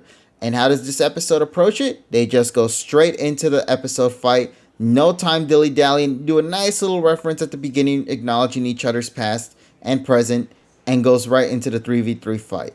How well does the episode succeed in the fight? That's what we're going to get ourselves into tonight. Because, unfortunately, there's not really much of a story in this episode. It's mainly just pure battle. So there's not much we can break down from the story aspects side of things, but rather the visuals and the battle aesthetics. So, one thing I will praise this episode for before we start getting into the battle side of things. I really do believe Masaki Iwane and who else was it that was actually working on this episode as well in the animation department. I think they did a great job in this episode for JN. Visual wise, anyway, I love the. I just love seeing how things played out with this one. Izumi Is Shimura. it Izumi Ishimura? Yes, there we go. And thank you guys for that. So those two worked on this week's episode, and it looks really great. The music choice as well is some of the best for this series. I think there was even a lot of music that was new in this episode, if I'm correct. So overall, very solid visual side, sound effects side. I love seeing certain things play out the way they did. And not much more to say other than if you like pretty visuals, you got it from this episode. Now let's actually get to the main episode in itself, why don't we? So I don't know how we're gonna approach this because honestly, I've never really we've never had a real pure on battle like this in a very long time where it's just mainly pure battle. Like with the Iris one we had discussions for in the past. The thing that made that a little different was that they took a lot of time in the first act of the episode to, talk about the history of Iris and then establish the battle. Here, it's just pure battle. So yeah, let's see how we can get into this. So we have, I guess I'll start off by saying this. If you guys like strategic battles, this episode kind of brings that back, does it not? Because a lot of swapping tends to play out in this episode, which is actually the very shocking bit about that. 9 rounds of battle. How long was it? 9 rounds of battle. Yeah, because at the beginning it showed off, I think it was Lucario, and then Luxray, then Lucario got called back to bring in Gengar. BGC fight. Yeah, this was legitimately a pure on battle. I do enjoy how Volkner takes advantage of the situation because as a gym leader, he cannot switch his Pokemon. He basically did the reads, the strats. Oh my god, Volkner was battling at the Elite 4 level power that he actually is. Yes. So, and my favorite bit about this episode, though, I can switch, bet. I don't know if anybody else caught this, but my favorite bit of this episode was the segment when he calls his Pokemon back. The moment Ash's Pikachu is ready to start using Thunderbolt, while it's in the air using that move, and he swaps that thing. He has both balls in his hands. He summons the other one back through and just pulls out the Electivire immediately without hesitation. Like there was no delay whatsoever. He just went and swapped one out for another, and I just loved how that just What's the played most out. video game move I ever seen in my fucking life? Yes. No, I actually loved that moment. I was like, that's smart too, because he was like kind of thinking ahead, like, okay, like Pikachu's gonna use an electric tech, and knowing like Electivire has that motor, the motor drive ability, it's like he knows, like, yeah, they're gonna crank up the speed. yeah, I was like, yeah, What's because up, guys? This is Volkner59. I'm playing Ashy Boy 83. So Ashy Boy goes ahead and uses Thunderbolt. I predict that, so I go ahead and switch out to Electivire because his motor drive's gonna eat that. And it's that. I mean, for games, it works, and they were going for with that. But again, you need to turn off your brain for a moment because even though with such a read, it will be really impossible for Volkner's reaction time to be faster than a lightning bolt. Like, he just froze. He uses electric Pokemon. He knows how fast it is. Yeah, it's Minato. It's the flashlights, the yellow. he has a damn Pokemon on his hand rolling. Yeah, he had that shit on his hands at all times. His hands Yeah, he were did. filled with those The balls. manga actually covers some shit that's cynical. Like, I remember in Red's fight with Giovanni, Red's like, you can attack with Pikachu, but unfortunately, by the time you call it out of its Pokeball, say the word of the attack, and Pikachu uses it, I would have already killed you, so what are you gonna do? So Red decides to use Thunderbolt while Pikachu's still in the Pokeball to save time. How does he end up getting saved? Because he stole Lieutenant Surge's gloves a while back. And I loved it. It's just so brilliant. Like, that's what I loved about Volkner's fight in this episode. He was on the competitive side, and he really showed off the top 100. That this is really the big deal. Because I love his mix-ups, causing the electric terrain and paralyzing the Pokemon. Using that, immediately following it up with Hex as well to annihilate the Pokemon. Because apparently, I think having a status effect raises the power of that said move, does it not? Yeah. Yes, electric terrain increases rising voltage's attack power. Yes. All these things you guys are pointing out is going to lead to my big point when it comes time for me to talk about the episode. Yes. By the way. I do enjoy that, like Rotom fan, it's a Pokemon that Volkner again uses in the World Tournament of Black and White 2. But in another part of that same tournament, it depends if it's gym leader base or type base. in another base tournament of the PWT of Black and White 2, he actually uses normal Rotom, and that normal Rotom has hacks because of the ghost steps. So they kind of combine the two Rotoms into one, which I do enjoy. Yeah. And I love how so- every single one of the mods had something to work with. One is the setup, the other is the follow up, and then the other one is for I guess coverage. There we go. Also, Everything you guys are pointing out is things that I'm gonna use later in my review. So keep going. Okay. sure thing, Tyron. So I do enjoy how Volkner basically, Electivire using the tails to smack the Aura Sphere, Rotom using Air Slash and doing front flips, and Luxray using Rising Voltage, which is the first time we see Rising Voltage because it's a DLC move. Like Pillars of Light walling, any opponents. He was using Counter Shield. It's not stated, Also, but yes, I was gonna say that because didn't Infernape do that same thing in the DP battle? Yes, he did. used Stock Punch on the Shadow Balls of Jolteon. Yes. So I was like, oh shit, I think he learned, and he's using the exact same thing Ash pulled off on him in this with fight. Electivire. And it worked well here because of the two tails. And I was like, bro, this is exactly what I like seeing here. Beautiful. And the Electivire learned Iron Tail because that's the move that Pikachu finished him with in the battle prior. Yeah. Back in the A little revenge. Yeah. Except he did get hit. It really shows that, Ash's opponents with time, they adapt when, Ash makes an influence on them. Like, for example, in the Chuck episode, Poliwrath learned Poison Jab. No Chuck's Poliwrath in any game has Poison Jab. The anime one exclusively learned that because of Bayleaf. Because Chuck was too focused on the fighting aspect and not in the water aspect. And that was his downfall. So the anime did something that, the games never did, which was, coverage for Chuck's one thing I wanted to add was this Pokemon though. It's like Volkner's movesets actually are totally different from the first time he fought against Ash in Diamond and Pearl. I am realizing that was like for example, Luxray, like in I actually rewatched his gym match with Volkner, and then he had like a totally different moveset. Like he only had I think his main one was like Thunder Fang, Shockwave. Well, there are more moves since then, like Rising Voltage, Electric Terrain, Snarl. Those are there was. I think he only used 2 or 3 with Luxray. It wasn't that many, and then now it's like this time around he's has more variety, which I thought it was really. Oh, speaking of moves, Ash only used 3 moves for every Pokemon because Pikachu didn't use Quick Attack, Gengar didn't use Shadow Ball, and the Lucario didn't use Force Palm. So Ash's Pokemon only use 3 of their 4 moves, like every one of them. Yeah, I do enjoy, the I'm going to call it the Lucario highlight because Lucario battled all 3 in a row. So I just don't like, again, because I'm not saying that they nerf Volkner, but it's weird that Luxray goes down with 3 moves. Same with Gengar goes down with 1 move. But for some reason, Lucario can, take 7. It's super weird. It's just super weird for me. Again, doesn't have nothing to do with that steel typing at all. That little tiny dingly thing he has in his hand. Yeah. But the battle was great, very strategic, very enjoyable. Again, people are, where was Flint? Flint, there was no need for Flint, just to bench with Go, nah.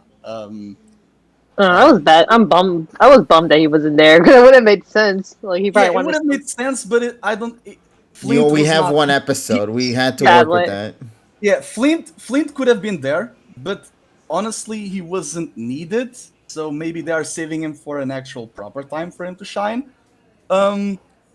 I watched this episode, because it's Ash versus Volkner again. So I watched this episode, it's going to be a sports match. It's going to be great at the moment, but replay value, not so much. And I have this feeling of this is a great battle, but the episode feels super weird for me. Like, because people are saying, oh, this is the best battle, this is the saving grace of journeys. This should be the norm. This should be the narrative standard since day one. You are glorifying crumbs. Yeah. Oh, hey, look, we got a new follow here. How do we say that? Eve Strike? Eve Strike? I think that's how you Or pronounce Eve it. Strike. Eve Strike. Eve Strike. Thank you so much It's for the F follow. Strike. It's F Strike. Thank you for the follow. Much appreciated. But yeah, so I do have to agree with you on that part. I will say though, my biggest complaint about this episode, if I can start bringing up the criticism, because I want to say, listen, yes, this episode had a lot of strategy. There was a lot of cool combinations and strategies coming out from both sides, mainly one more than the other, honestly, and that being a Volkner. Volkner really proved to the audience exactly why this man's in the top 100. Like, his moveset with his Mons and the coverage he has just by only using pure electric typing on it, I thought that was actually pretty great. And also, let's not forget the finale of the episode, reconfirming that yes, Generation 4 is still confirmed and Cynthia is coming back, and she is confirmed to be in the top Masters 8. So that is another big thing we can discuss at a later point, because obviously I think everybody and their grandparents knew this. Minor detail, but it kind of makes a big change. Not really, but I just want to point this out. Go in universe named the Pikachu Z. And that's what I was going to actually address it immediately. Because Go pulled a Bonnie in this one. In case people don't remember, Bonnie was the one that created the name of Ash Greninja in the anime series. And I think that was the rare instance where we get to see a character in the show create a name for Ash's combination. And now in Generation 8 here, the Satopika, which we never got a name for it in the original Sun and Moon series, has finally been given a name thanks to Go. He is the one that created that. And I'm very happy with that. I think that's a really nice touch there. Now, but here's the thing that really starts bugging me the most about this episode. I don't like the Z move in this episode, man. And it's not, and it's not how it was used. It's more so why it was used. And this is my big issue with this one. I can, oh man, Tyrone, because they did what Tyrone called and what people, they knew, but they wanted to neglect it for hype factor. The usage of the Z move, because Pikachu defeated Electivire 11 years ago without any usage of the Z move. And now Pikachu didn't require the move to win. He just did it anyways for wow factor. Again, there was no substance. Like, I'm going to quote Tyrone on this one. Like, every battle should tell a story. This battle didn't really have a story to tell. They just wanted to press the win button, and it diminishes the Z moves last time it was used. Yep. I'm just waiting patiently for my turn. Don't worry. We'll give it to you soon. Just let us try to bring up some of our... I'm letting everybody say their things. That means you, Kuro, and Nessa. I want you all to say your things first, and then I'll get into what I need to do. Okay, so here's my thing, though. I'll keep addressing a little bit of the Z move stuff. My big issue with the Z move is just... in the last episode, one of the biggest things I talked about, and the thing that really got me excited the most about this episode was the implementation of having Alola be a part of his story moving forward. Because given that last week's episode had Alola in it, you would think, especially given in the summaries of these episodes, you would think that the Alola mention would be in this episode. It turns out he's just contestant number 99, Satoshi. A newcomer, the Eye of the Storm, the Dark Horse of the Hyperclass. And I am so mad that it turned into something that I wanted into now something super insignificant and completely, just diminishes everything that the Z move in itself of Satopika had to provide within the Sun and Moon series. Because that's my big issue. You guys stated it out for just a while ago. I will say this. Unlike Corina, who got chopped, and Dawn, who got flanderized, Volkner, like they didn't ruin Volkner. If anything, they diminish, Ash's title and the bond with the crystal, right? And people are going to say, "Oh, but the motor drive, like it's It's the not the anime." motor drive that's Yeah, my yeah, yeah, issue. yeah. The motor drive isn't the issue because you like. I'm actually joking this online, like oh, Pikachu is the fourth member of the Light Tree, or Pikachu unleashes inner Zekrom with Terravolt. I just joke around it for people to shut up, honestly. But yeah, they diminish Alola in this episode just to give Ash another win. So we got journeys. Yeah, We now got here's my journeys. listen, here's my biggest complaint that I hate the most about this episode. Because Alola's victory had zero significance to this fight that we had. Did you hear the claps they didn't give to my boy until the very end? Like at the Yeah. beginning, where they just say contestant Satoshi, it's like, okay, yay, and Oh I'm yeah, like, it was bro, so low. it's not Like, contestant Satoshi, it's Alola's first champion Satoshi, which, by the way, the summaries for this episode mentioned it, and I remember they put that up in the forefront and stated, oh, the toughest gym leader of Sinnoh versus the first Yeah. champion of Alola. It hurts more because they talk about Volkner's title. Yeah, And they teased it, they talked about it, they addressed it. Yeah, and Salt to the Wound is mentioning Cynthia afterwards. So we were like the only expectation that I had of this episode is that the introduction segment would be Ash versus Tucker, like in the Battle Dome. That was the only thing that I expected, and they didn't even deliver it. And that was like the last time we ever got something that felt so significant, like it actually felt like we were following this kid's adventure. Like we actually seen those and experienced those. That's what made that so special. We got to see those adventures unfold and they acknowledged it. Here, it's like, nah, Alola, what's that? Z move, insignificant because he didn't even bring it back because of his love for Alola. He brought it back just because he wanted to use a stronger electric type Z move than Volkner in this You fight. just want to overpower him, basically. Exactly. Listen, the motor drive thing, I see a lot of people discussing it on social media. I have no problems with the motor drive at all whatsoever. I can understand completely, like, okay, anime logic, it does its bullshit, whatever. That's perfectly fine. And I like that, it, like, if you think about it realistically, yes, he can take up a lot of energy, but they never state how much energy he can take up in the very instant he's sucking it in. The energy, the 10 million volt thunderbolt. That's perfectly fine. So that's why he got overdrived, basically. Yeah, like even in the games, like Sophocles Togedemaru, he can only suck a little bit of energy with Lightning Rod. Yes. Even in the games, like Ash Greninja works differently. And in the series prior, Ash soaked Hapu's Mudsdale, so... Yeah, so there are a lot of logic like that. Like, I don't find issues in that per se. My big issue is just how insignificant now you made Alola feel in this storyline. And that's what hurts me the most about this episode. It's just the Z move now is completely ruined for me because now, similar to Infernape's reintroduction to the series, want to remember the last thing I remember Infernape now? It's not the big fight it had against Electivire in Diamond and Pearl. It was the fact that it got its ass beat by a Moltres. And now here, the last time Ash used the Z move, what did he use it for? Last time he used it for the Z move against a giant ass totem Titan. That was one of the most badass scenes and legitimately made that fight become one of the greatest fights in the entire anime series of Pokemon, to where it blew up for social media. That was that powerful and impactful of a fight. And then we come here.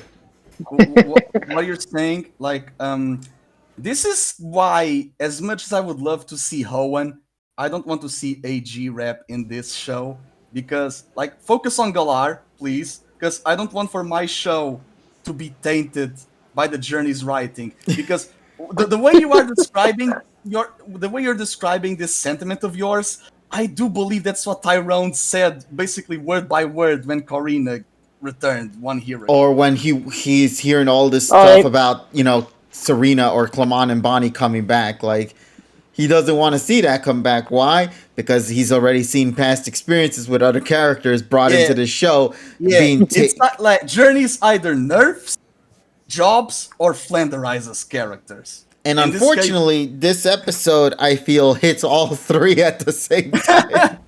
Because it does nothing for Alola. We got scammed. We got bamboozled from the summary all on its own. It was so insignificant. Alola meant nothing, only just a Z ring. But even then, that's just a Z ring. Like, that didn't, feel so significant to the storyline. Ash just only used it just to say, oh, I did a better electric type move than you. And then, that's the last time we remember it for. The highlight of the Z ring is just Go naming it. Yeah, that's it. But that doesn't feel very significant. But I'm pretty confident after this episode, that shit's going back into the closet. Legitimately, I'm just so mad that it's not champion of Alola Satoshi versus the strongest gym leader in Sinnoh. It's the strongest gym leader in Sinnoh versus contestant number 99, Satoshi, newcomer up in this house. Yeah, because if they said that, this is Ash Ketchum, the first ever champion of Alola, the audience would not say. They would gossip, you would hear murmurs in the background and be like, "Oh wow, really now? Holy shit!" They would gossip, yeah. And I think that would be a better storyline moving forward too. Yeah, because Ash uses this unique Z move, and the voltage of the Z move, most likely it's just named after Ash because it's the bigger super number that he thinks about, like how. He just thought it was cool. He just thought it was cool, exactly. Like how Red uses 10 Thunderbolts at once in the manga, and that's why it's called Gigavolt. Now that Tyrone was mentioning that before about, Red's Pikachu, it's in the Pokeball, and he uses 10 Thunderbolts at once. That being, Gigavolt, with Gigavolt being, the bridge between the Ash Z move and the actual Thunderbolt. Just because Ash named it, it doesn't mean that that's the actual voltage of the move. Like Ash cannot foresee and mathematically calculate a move's voltage just by watching it. Like, come on. Yeah, but even then, that has nothing. I could care less of the move in itself in regards to the title. I just want to care about why. The impact. Why? Why is it here, and how are you going to impact the storyline moving forward? The only thing that came out of it was that it was used as a win button to help Ash go up.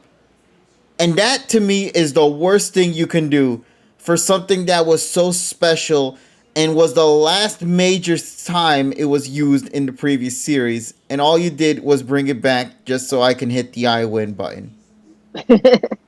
And that's just what hurts me the most, because since it doesn't tie to Alola, why do I need to care about that now? If anything, it really shows how broken competitive can be. Like, you can have strategies, but because of this, mechanics, win button, lol. Exactly. I win. The end. I win. I summoned Exodia. Good day, sir. I summoned Exodia. There we go. Yeah, exactly. So Shadow Realm and all that shit. So that's my take on this episode overall. I loved a lot of the elements of this. Let it be clear, I love a lot of the elements in this fight. There are a lot of good things. We were even talking about it too, to an extent, about the competitive side of things. I loved Volkner's setup. I loved Volkner's ideals and how he swaps Pokemon and sets up with one mon to another. There's so much good shit from Volkner's side that really makes me appreciate how he was handled in this episode. Mm-hmm.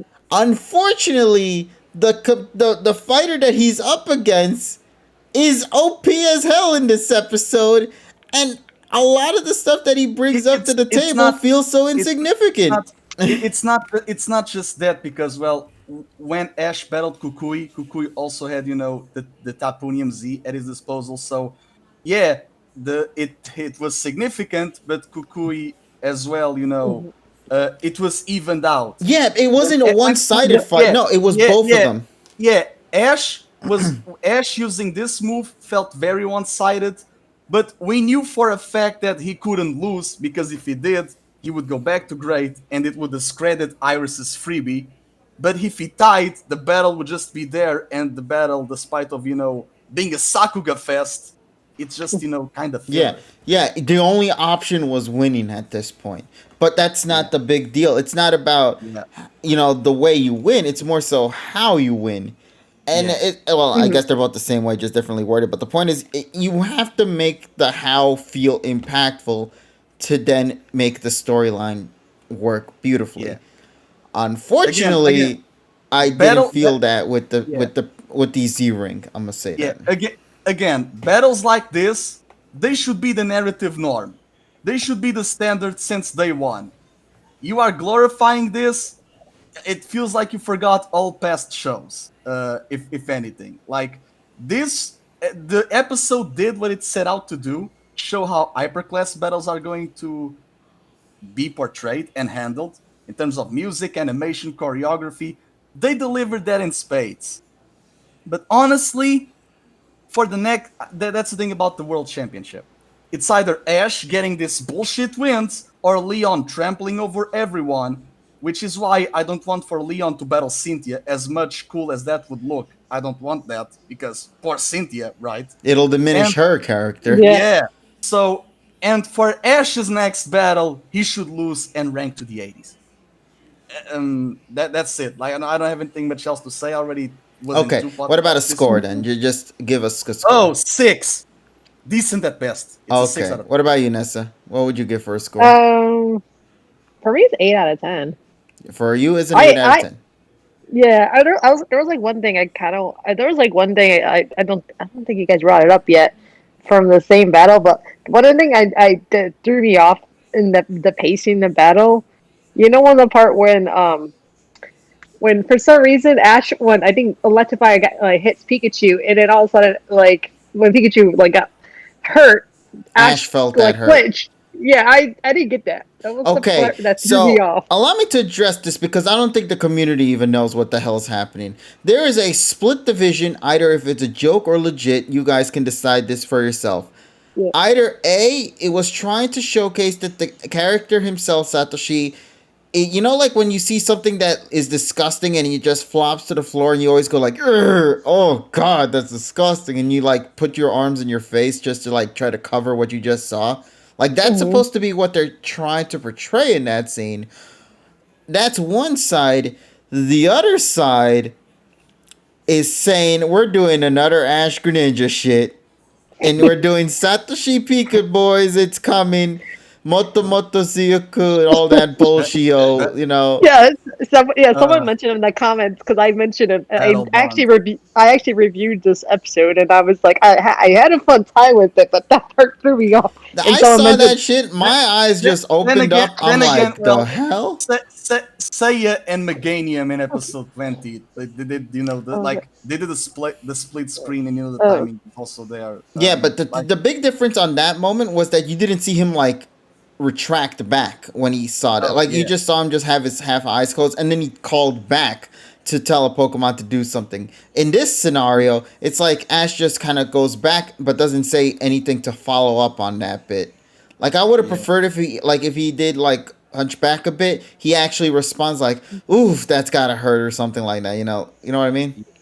Mm-hmm. But yeah, like, that part, and honestly, that part threw me off completely, and I was just like, what the hell? yeah. And then but yeah, that was like Hey, the only Nesta, part. That, I didn't got the. I kind of got the ranking right, but it was the second one. Like it wasn't the 77. yeah, I know. like- Yeah, we were trying to guess, and then Yeah, because apparently, I was seeing Volkner's rank and I was seeing Ash's, and I did the average. It was 63, and I was trying to do the middle of such. But apparently Ash went 64, so I'm going to say that Volkner went 62. Like, Nintendo like 64. the sprinkle of one. That's it. Yeah, Yeah, just that little sprinkle sprinkle of of one. No, because I was trying to figure out what the ratios were going to be, and then I was like, oh, so they decided to do 50-50 this time around. yeah. I guess like they're. I was like, so yeah, I'm assuming Volkner probably went down pretty close to where Ash is at. Yeah, let's assume that Volkner is at 62. Because Yeah. even when Ash defeated Viscus, he didn't rank higher than her. Even though he defeated her. I don't know how much down she went because they never mentioned her Yeah. her breaking. I don't like like the great class, like in the early moments. I don't like how Viscous Underling was in the great class, but she was in the normal one. Like I never like when in the Yeah, that was. jealousy episode. Like Oh yeah, everyone, yeah. many people hate the jealousy episode because of the premise of the episode. I hate the prelude of the beginning of the episode that it's Riolu battling the Electabuzz of Viscous Underling in the great class when Viscous was a normal class. Like, no, it doesn't make sense to me. I'm sorry. No, they went to the BS route like a Yeah, long time they ago. always go with that route. All right, then. So let's go now pass this bit on to Tyrone because I think we all got to say what we Yep. needed to say for this Wait, fight. AG, what was your ranking? Oh, I gave it a 7. Oh, okay. Yeah, I'm like between Nessa and you at that point. Like I said, Okay. I enjoyed bits of it, but I can't say enjoyed all of it Well, only because of that ending. Yesterday I was talking with Goggles. He's in the chat, by the way, and he actually said this when the conversation began. Goggles ranked this a 2. I thought he gave it a 3 the Damn. last time he tweeted at me. Oh, he gave it a 3, but he gave it a 2 last night. Ah, shit. All right. Well, all right, Tyrone. Sorry for dilly-dallying a long time, but it is 3 people here Between after all. Nessa and Kuro, I knew I wasn't gonna get a turn for a little bit. Yeah, and also, I mean, to be fair, Kuro it's talks a 3 lot. people. That's why you brought him here. Yeah. He's a talkative boy. All right, so Tyrone, Now, I'm gonna pass Tyrone this on talk. to you. Let's go. Please take it Tyrone away. talk. You really, I think, out of all of us here, you're known more for the competitive side of things. I mean, literally, you just finished the stream a while ago with that shit. So Well, go a for giant it. chunk of what I was gonna say was taken up by you guys because you guys did my job for me again. Yay! I noticed as the series has gone out, you guys have sort of just been doing my job for me and pointing out the bullshit rather than me having to do it. So that makes my job a lot easier. So I can shut down what I was gonna say to like half of it, and that makes it a lot easier for me. So before we get into any of this, I want to talk about a little thing that's been on Twitter and in the episode itself. I want to talk about anime logic and game logic for a second. So let's go all the way back. Let's rewind. Take the time machine. Oh go boy, back rewind time. before the Hisuian region, but after the after the Hisuian region, but obviously before all this bullshit happens. And we're gonna go all the way back to Gen 1 of Pokemon in the anime. Now, Gen 1, video games are out. Anime's out. Like, the video games are newly established. They barely have any, like, rules themselves because the game is new. And the anime is mostly done for shits, laughs, and giggles. So nobody really pays attention when weird shit in Pokemon happens. But they do establish that there are rules. Things happen, and thus, it's so that it's pretty much made so that battles can be won off of pure bullshit. There's got to be some limits, or otherwise, like, the audience isn't gonna, like, sit down. There's no conflict. It's the reason why Pikachu can't hurt ground-type Pokemon. And hell, if anything, the anime was influenced of reasons why people were confused about how the video games work. People thought that rock Pokemon were immune to electric types, when in reality it was ground types. It's just ground types have been hiding under rock types since Gen 1. So we run into that. The argument I've been hearing a lot on Twitter for the longest time was video game logic and anime logic are 2 completely different things. Man. You shouldn't judge it on this. You shouldn't bring up video game logic. It's video game logic. It's completely different than anime logic. Okay, fair enough. I'm willing to sit down and believe that. There's situations where obviously the anime has pulled some bullshit. The first one usually is the most infamous one that a lot of people can bring up, and I'm sure you all can say it with me. It's in the OG series and it's in the Blame fight. Say it with me now. What? Attack the horn. Oh, attack the horn. Attack the Pikachu. Attack the horn. Aim for the horn, Pikachu. Thunder armor. Pikachu, attack the horn. It's the infamous The one. horn! And I think this one's the one that kicks off a lot of the controversies that we're about to talk to today. Pikachu attacks Rhydon's horn and thus allows him to do damage to Rhydon where otherwise he wouldn't have. The video games even go as far as to correct this mistake by having Rhydon have the ability Lightning Rod in order to counteract that shit. Which we see in the Heart Home Tech tournament. Right. So, as we continue forward though, there's only one other situation where this happens where an anime has to go up against its counterpart of something that happens in the meta. The other show being Yu-Gi-Oh! But unlike us in the Pokemon community, the Yu-Gi-Oh! Community laughs off Season 1's bullshit, and hell, Konami's even gone as far as to make cards that are based around their bullshit. Giant Soldier of Stone literally has a spell card that says attack the moon now because of it. But in the Pokemon community, things are a little different. Rather than accept the bullshit for what it is, there's usually this never-ending war between video game logic and anime logic. I'm fairly believable that there has to be anime logic that applies, because if everything were to follow the video games, things would look weird. It's the reason why Lucario's able to hit Hawlucha and Fletchinder with Bone Club, despite being the fact that Bone Club's a ground-type move. Or the Because X-Scissor. because phasing through a bird would look fucking weird. So, in that sense, it's able to be accepted. Hell, I'm even able to make up bullshit physics where Bone Club and Boomerang just do significantly less damage than they would if they hit any other Pokemon. But because they're hitting flying types, it does like very little damage. But it can't be not effective at all, because it just wouldn't make any fucking sense. Yeah, just phasing through the bird, it would be weird. Ebo, in regards to Thunder Armor, I'm going to debate on that. Swallow just, had guts, okay? Like, Swallow just embraced the paralysis on that one. Yeah, so when we look at it, after, I want to say, Gen 2, and we reach into Gen 3, abilities start to show up in the video games. And Pokemon the anime goes out of its way to apply video game physics to Pokemon. It's the reason why Pikachu actually goes off to learn Iron Tail rather than attack some fucking sprinklers when Ash fights Roxanne. It's the reason why, is it Roxanne? Yeah, it's Roxanne. Yeah, it's Roxanne. Yeah. It's the reason why Pikachu ends up learning Volt Tackle later on. It's the reason why Pikachu's ability Static actually kicks into place. Yeah, that thing. Y'all remember that? It was in the same episode where it was in the Norman battle. Even Right. Grovyle Overgrow activated. And I want to point out, a lot of others, and I won't say names, obviously pointed out the anime's been disobeying physics a lot, and this is no different. Well, in those situations, and KG already pointed this out, they were never as high.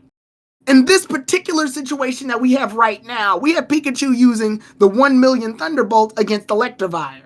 Now, 1 million Thunderbolt was last used on Tapu Koko. Tapu Koko used its Z move. It was Z move versus Z move. The stakes were super high, and obviously it was the climax part of a battle. And also, most importantly, it was a battle where any side can go. You could not tell the direction on who was going to win that fight until the fight came to a close. Right.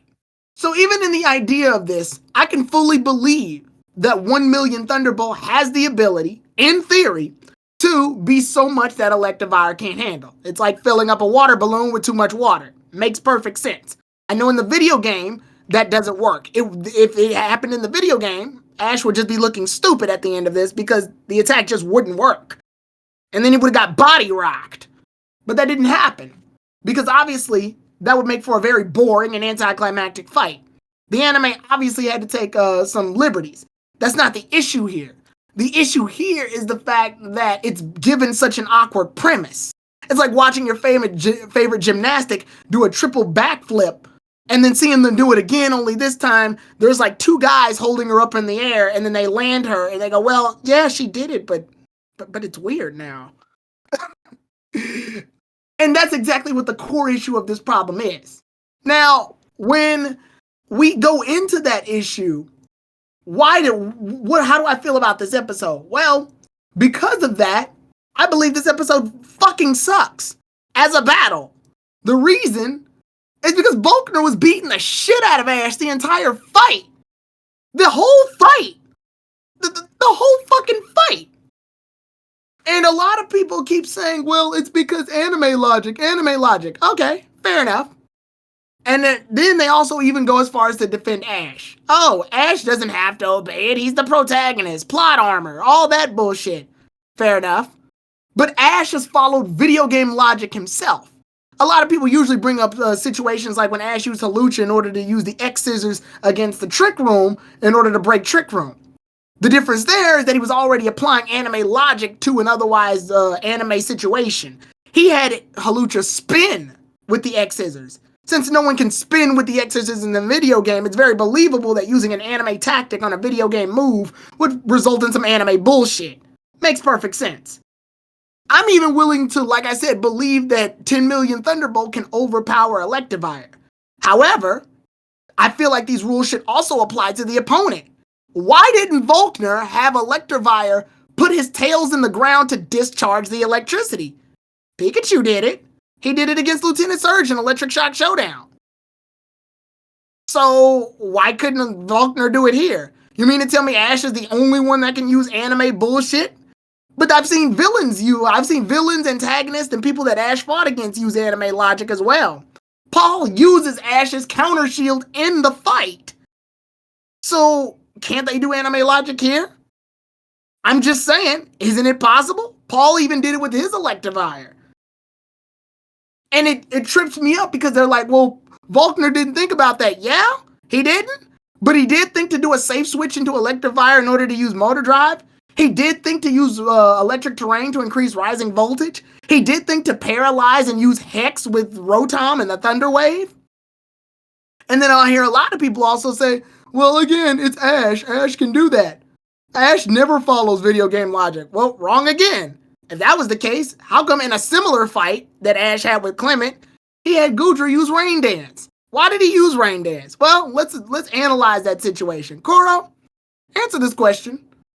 What happened to Goodra before he used Rain Dance in Clement's fight? So when Goodra was paralyzed and Goodra used Rain Dance to, visually to make the thunderstorm cloud, but it was to activate hydration. So activate hydration. Thank you very much. Also, in that same battle, Iliolisk used Dragon Tail, and Goodra wasn't recalled when he got hit with Dragon Tail. So exactly. The point being, though, is that he used that move so that he can, in theory, negate the paralyzation. Oh, but this is the anime. Why couldn't Goodra just power through the paralyzation like Lucario did? So, the issue doesn't become, it's game logic versus anime logic. The issue becomes, when is it convenient to use video game logic and anime logic? When is it convenient? Is it cherry-picked for Ash's convenience? Probably. Is it cherry-picked so that certain things make sense in others? That's a thought. Or is it the fact that Journeys is bad at writing battles? I'm leaning towards that. They were very inconsistent. Like, I don't think you guys realize how much I'm pissed by it. For moments of the episode, they went video game, and then they went anime in the end. So the battle is inconsistent within itself. So I don't think you realize how pissed I am at this, because a lot of people pointed out how Lucario fought all three. Lucario should have got his ass whooped at the beginning of the fight. Yeah. This thing got technically he should have lost. This thing got body rocked by Rotom. This thing got air cuttered by Rotom, fire punched by Electivire, and beat the fuck up by Luxray. And hexed. And hexed. Gengar should have gotten eliminated. Like, Gengar only got whooped, and it didn't even get the chance to get a win. Yeah, Gengar got hit once, Lucario got hit 7 times, and the first time Lucario was hit, it was with rising voltage stab electric terrain. Everything about this fight pointed to Ash losing. And this literally was Ash getting his ass whooped. Volkner beat the shit out of him. There is no mistaking that. Also, he kicked the ever-living shit out of him. Lucario got the Maylene treatment because he didn't lost the tide. Yeah, he got the ever-living fucking shit kicked out of him. But everybody's gonna say, oh, it's anime logic, don't worry about it. Well, here's the problem when you use that excuse. You can't use that excuse because it's because of poor writing.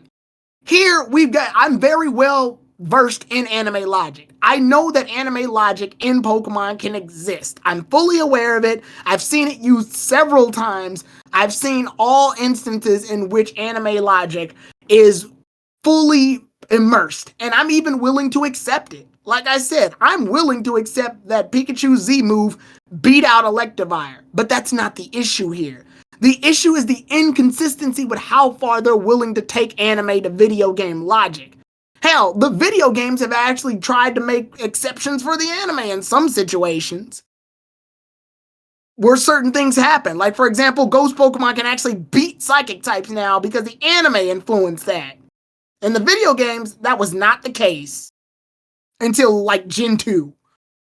So, you can't keep blaming it on that. What you can blame it on is inconsistent writing with battles. And I've said this 1,000 times, and KG already quoted me on this. Battles in theory can tell a story. And right now, this one told me that Ash bullshitted the shit out of this victory. This is the worst display of Ash I've ever seen in my life.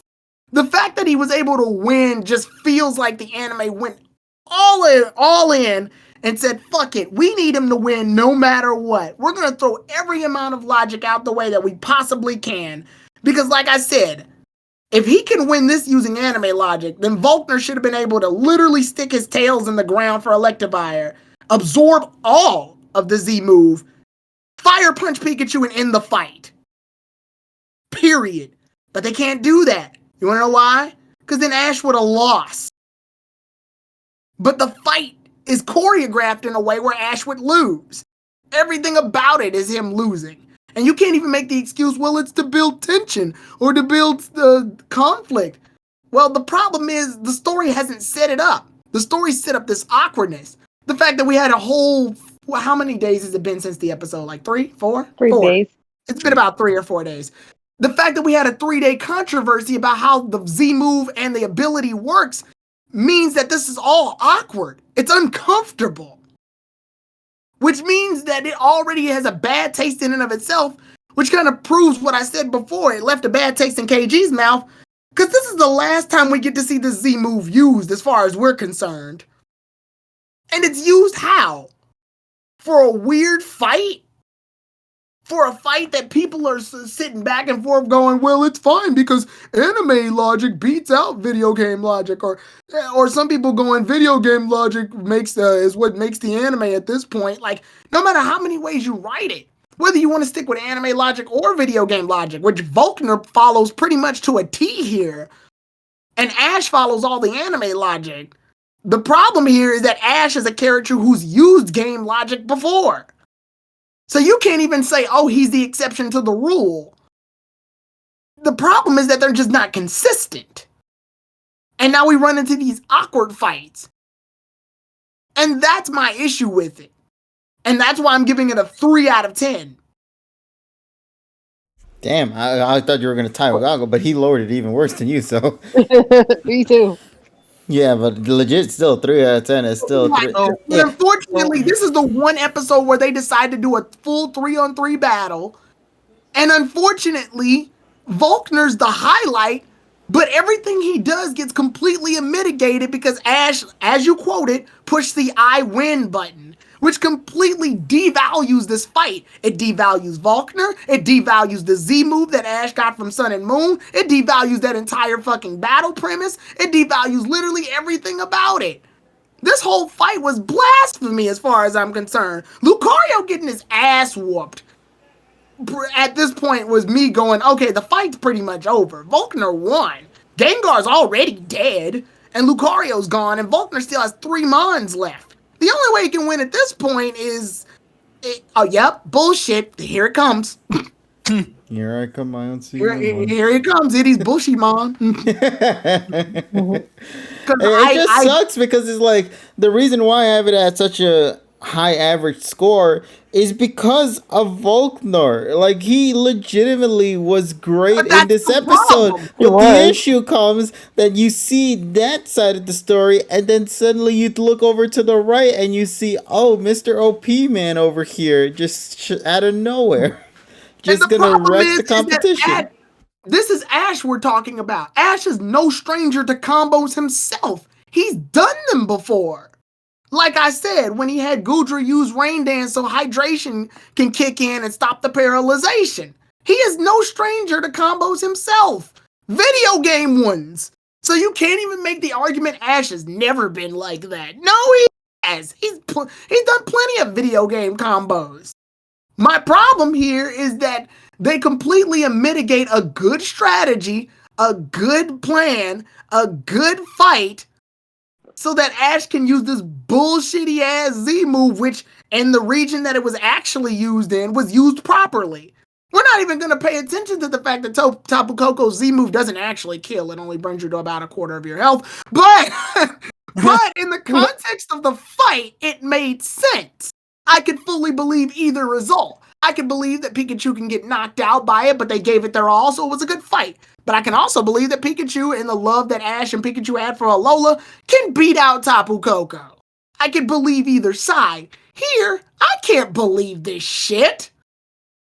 Yeah, especially when the Z move it's used outside of Alola, and the crowd doesn't even seem to care, gossip. Like the battle just felt underwhelming. And this is the problem. And then there's people on Twitter saying that this is the greatest. Are you fucking joking? I think this is the longest battle that Journey's had. Not the greatest. That honor still goes to Bisky. And that wasn't even the full episode. That was like partial of the episode, the fight. It's almost like after Bisky's episode, Journeys forgot what the fuck to do. Because after that was what, the Karina, and then after that also, was I want the to point Beast. this out. The Eye Catcher came back, so it is for World Championship fights and Project Mew stuff. Yeah. Plus on that. Yeah. So yeah, I noticed that because they didn't do the like who's that Pokemon thing. They did like the Eye Catcher situation. Yeah. But yeah, that's my issue. And the fact that I had to go back and name all of those actual examples from different episodes proves my point. And the fact that you all talked about this beforehand proves my point as well. Bringing back shit doesn't make it better. If anything, it makes it worse. But here we are. And KG, I didn't want you to see this, but look at it. Look at what they did to Sun. Look at it. I want you to look at it. Look at what they did to Sun and Moon. Look what they did to your Alola. I want you to look at it. Look at it.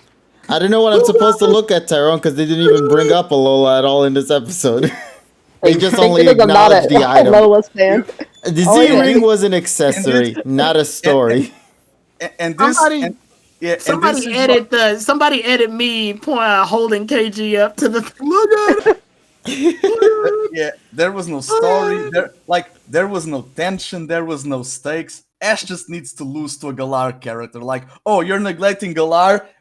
Galar is going to pay it back. Cabo, beat the shit out of this 10-year-old. Come on.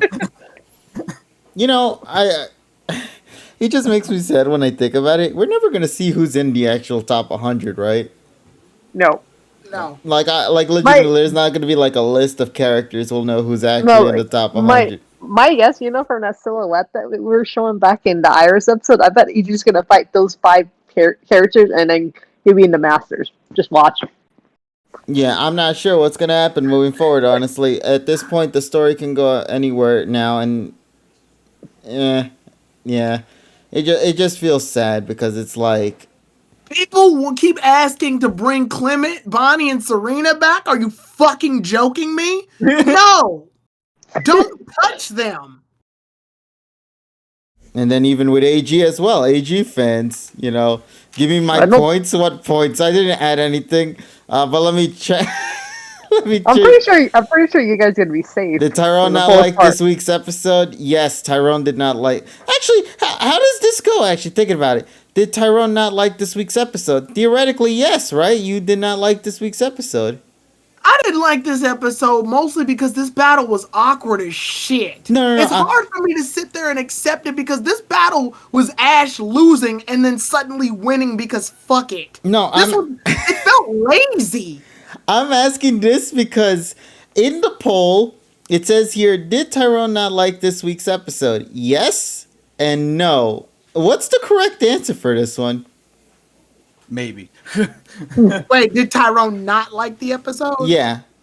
It would be yes. So double yes is negative the equals outcome. a positive. Yeah, double negative is a positive. So yeah, yes, you did not like this episode. No would be you did not like this episode. Yeah. No would mean that I did. I like liked the it. episode. Had this question been, did Tyrone like this week's episode, episode, then it then would I have would been say no. no, But because there's exactly. the not there, it's the Yeah, the exact not- opposite. So Yeah. actually, the person who voted yes is actually correct. Yes. Oh shit. Yeah, 2 negatives equal a positive. Exactly. So that would mean that in this one, the person who voted yes actually won this poll here. Yep. I think this question was actually worded very poorly, man. Yeah. You double negative. Yeah, you double negative because it's like you put the not in there. Yeah. You gotta put did Tyrone like the episode? Yeah, and then it would have been yes. I mean, it Yeah. would have been no. But Yeah. because you put the not there, it's yes. So whoever was in team yes, I saw one person there. Congratulations, you actually won. Also, I want to point out something. So I hate how the anime tries to cover for Gengar's bullshit. By the way, they have Volkner compliment how Gengar is messing with Luxray's head, even though it's not really doing that. They have Ash go, "We let Gengar down." Gengar's let you down since you caught the stupid ass thing. This is why I believe that Gengar should have been Reggie's, not Ash's, honestly. Or even Sakuragi's for that matter. Like, he knows them for long. Like the only time this thing is won, I believe, was when it fought Raichu. Yeah. No, that's the sad part.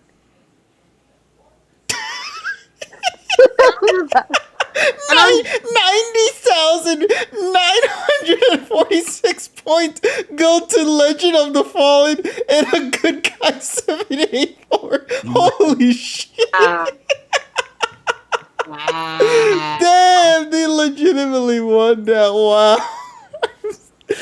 Guys, I don't know who was the one that made the poll, but y'all should have really paid attention to that question a little carefully, man. Congratulations to those two. Now use those points for the tacos. Yeah, Tyrone, like you were saying, like, I didn't saw any kind of visible effort from Ash. Like, why did he won? Because the plot demanded him to. Yep.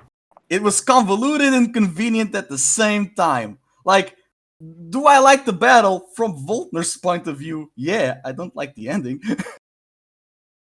Yeah, this is like, I can't even say, because I'm like KG, Volkner's the highlight of the episode. The problem is, he gets completely, all of his efforts feel like it's not. Journeyed, Tyrone. He got journeyed. Yeah, like KG, I want to agree with you and be like, Volkner's the best part of the episode. The problem is that he loses. It'd be different if he beat the shit out of Ash, and that would have been like, oh, that's awesome. He did some legitimately good strategies. And he Video also game beat the strategies. bullshit logic that was in this episode. Even shit that happened unexpectedly. Like, for example, when Volkner had Electivire use, what was it, Thunderbolt on Lucario? Thunder Punch. Thunder Punch. Oh yeah, Thunder Punch. And it paralyzed him. There's only a 30% chance of paralyzed. But he took that advantage. He was like, oh shit, paralyzation? Bet. Switch out. Rotom. Hex. Like, he is on it. Like, he is kicking ass. Like, He made sure in that instant, if anything goes in his favor, he will be right there Right 100% of the way. anything, this proved his overall conflict of how he couldn't find any trainers worthy enough to fight him. You know, that video game plot that sort of gets tossed aside. I can see why. He beat the shit out of him. I got a question though. For the Rotom that Volkner used, is he loses his ghost typing once he uses appliance, right? Yeah, it's an electric flying type. It says it on the Pokedex. Okay. So then when the card you use reversal, then like even it was like a fight, he so basically beat them. I guess ignored the flying part because he knocked it out. Well, I mean, it still does damage. It's just not very effective. But the anime decided Lucario needs to win this fight. So Yeah, he did the Unite Dunk, like, because I honestly counted. Volkner his Pokemon didn't get hit a lot at all. yeah, He- Luxray got hit 3 times, yeah. He cleaned shop on Ash's punk ass. The only reason he loses is because of the win button. Like, Volkner, in all essence, beat the everlasting crap out of Ash. And I'm just like, this is it. This is what y'all getting. And honestly, it's a combination. It's not even just the writers. I believe it's you all, the fans, the community. Y'all did this because the last time Ash lost a big major fight, Alon, y'all got pissy. So now he can't lose shit ever. Well, major shit at least. He can't lose major shit ever. Y'all got pissy, and now look what we got. We got 10,000 million Thunderbolt or whatever the fuck it's called, beating Electivires and shit. Look what y'all did. Just you wait until Also, that move. also, Shame yeah, also on the- y'all. Just you wait until that move defeats Cynthia's Garchomp. Look what y'all fucking did. you know, like also the other thing too, because I was kind of remembering when I watched the gym battle one. And I was like, oh yeah, Pikachu originally beat Electivire because it used static on Electivire, and now I think with the current game mechanics, you can't the same typing Somebody- Pokemon can't I paralyze. think it was Poro who pointed it out on Twitter. Static hasn't been used in over 9 fucking years. Yeah, exactly. The anime forgot Pikachu has that ability. Mm-hmm. Yeah, so it seems like they're bringing back abilities. Pikachu has Battle Bond now. That would no, explain why like- Ash felt the oofs at that point. No, so they have already had abilities. They've been had abilities. That was never up for debate. It's just No, I know, it's but not Pikachu's ability. I know they're not going to bring up Pikachu's ability again, but I'm saying like, but nowadays, like you know how I think before Gen 5 or Gen 6, how like I think the status moves like you were able to like use like let's say Thunder Wave on electric Pokemon to get paralyzed. Nowadays you can't. Well, yeah, electric Pokemon yeah, can't get they, paralyzed. they even showed that like in the previous episode where Sleep Powder doesn't make grass types fall asleep because Yeah. Grookey hit the banana. Like now you're talking about the. I mean, you can even go back in XY. They did it with that. They applied video game live. Well, sometimes they'll go with a compromise. So, for example, Team Rocket did the situation where Punkaboo captured everybody with Leech Seed. It captured all 3 of the starters. It absorbed their energy, but not Chespin's. So Chespin's still trapped in the vines, but Chespin's vines aren't glowing. Why? Because Leech Seed doesn't fucking work on grass Pokemon, but it can entangle him. Yeah. So they come with a compromise. I like when I was talking about the last episode, just one thing like, oh, Ash, because people are saying, oh, Ash is humble. Ash is not humble. Like, Ash is the writers, the brothers are the fandom. Ash forgot to mention. If he forgot, he had the intent to. If he had the intent to, it doesn't mean that he's humble, but it doesn't mean that he's braggy either. It just means that, he's forgetful. I don't like how he phrases it like, oh, I won a tournament. You know who else won a tournament, Ash? Trip won the Junior Cup. Are you comparing yourself to Trip and then you do this? Man. And it's one episode after another. I don't know, man. And this is the episode after the kids praise him for being those 2 twins praise him for being the Alolan champ. And apparently those are the only 2 that know he's the champ. But Yeah, because the entire world will never know because nobody's ever going to announce it. Not even the Magnezone lady. Like, you would expect that she would knew. It's sad. Like I think in each generation, the writing is just inconsistent because I think they get different set of writers. I told y'all this. There will always y'all be this already. inconsistencies with every show. No matter- Every show no, will always have this, always but be it is inconsistent. more prevalent with this one more than any other show. The way they are doing this is just, with journeys like, the Alola people don't mention it. He hides the trophies when Go goes to his house. He doesn't brag it to Iris. The fandom incarnate in the anime needs to bring it up, and they don't bring it up in the next episode. So, does being the champion of Alola really matter? Like, because at this point, Only for the synopsis.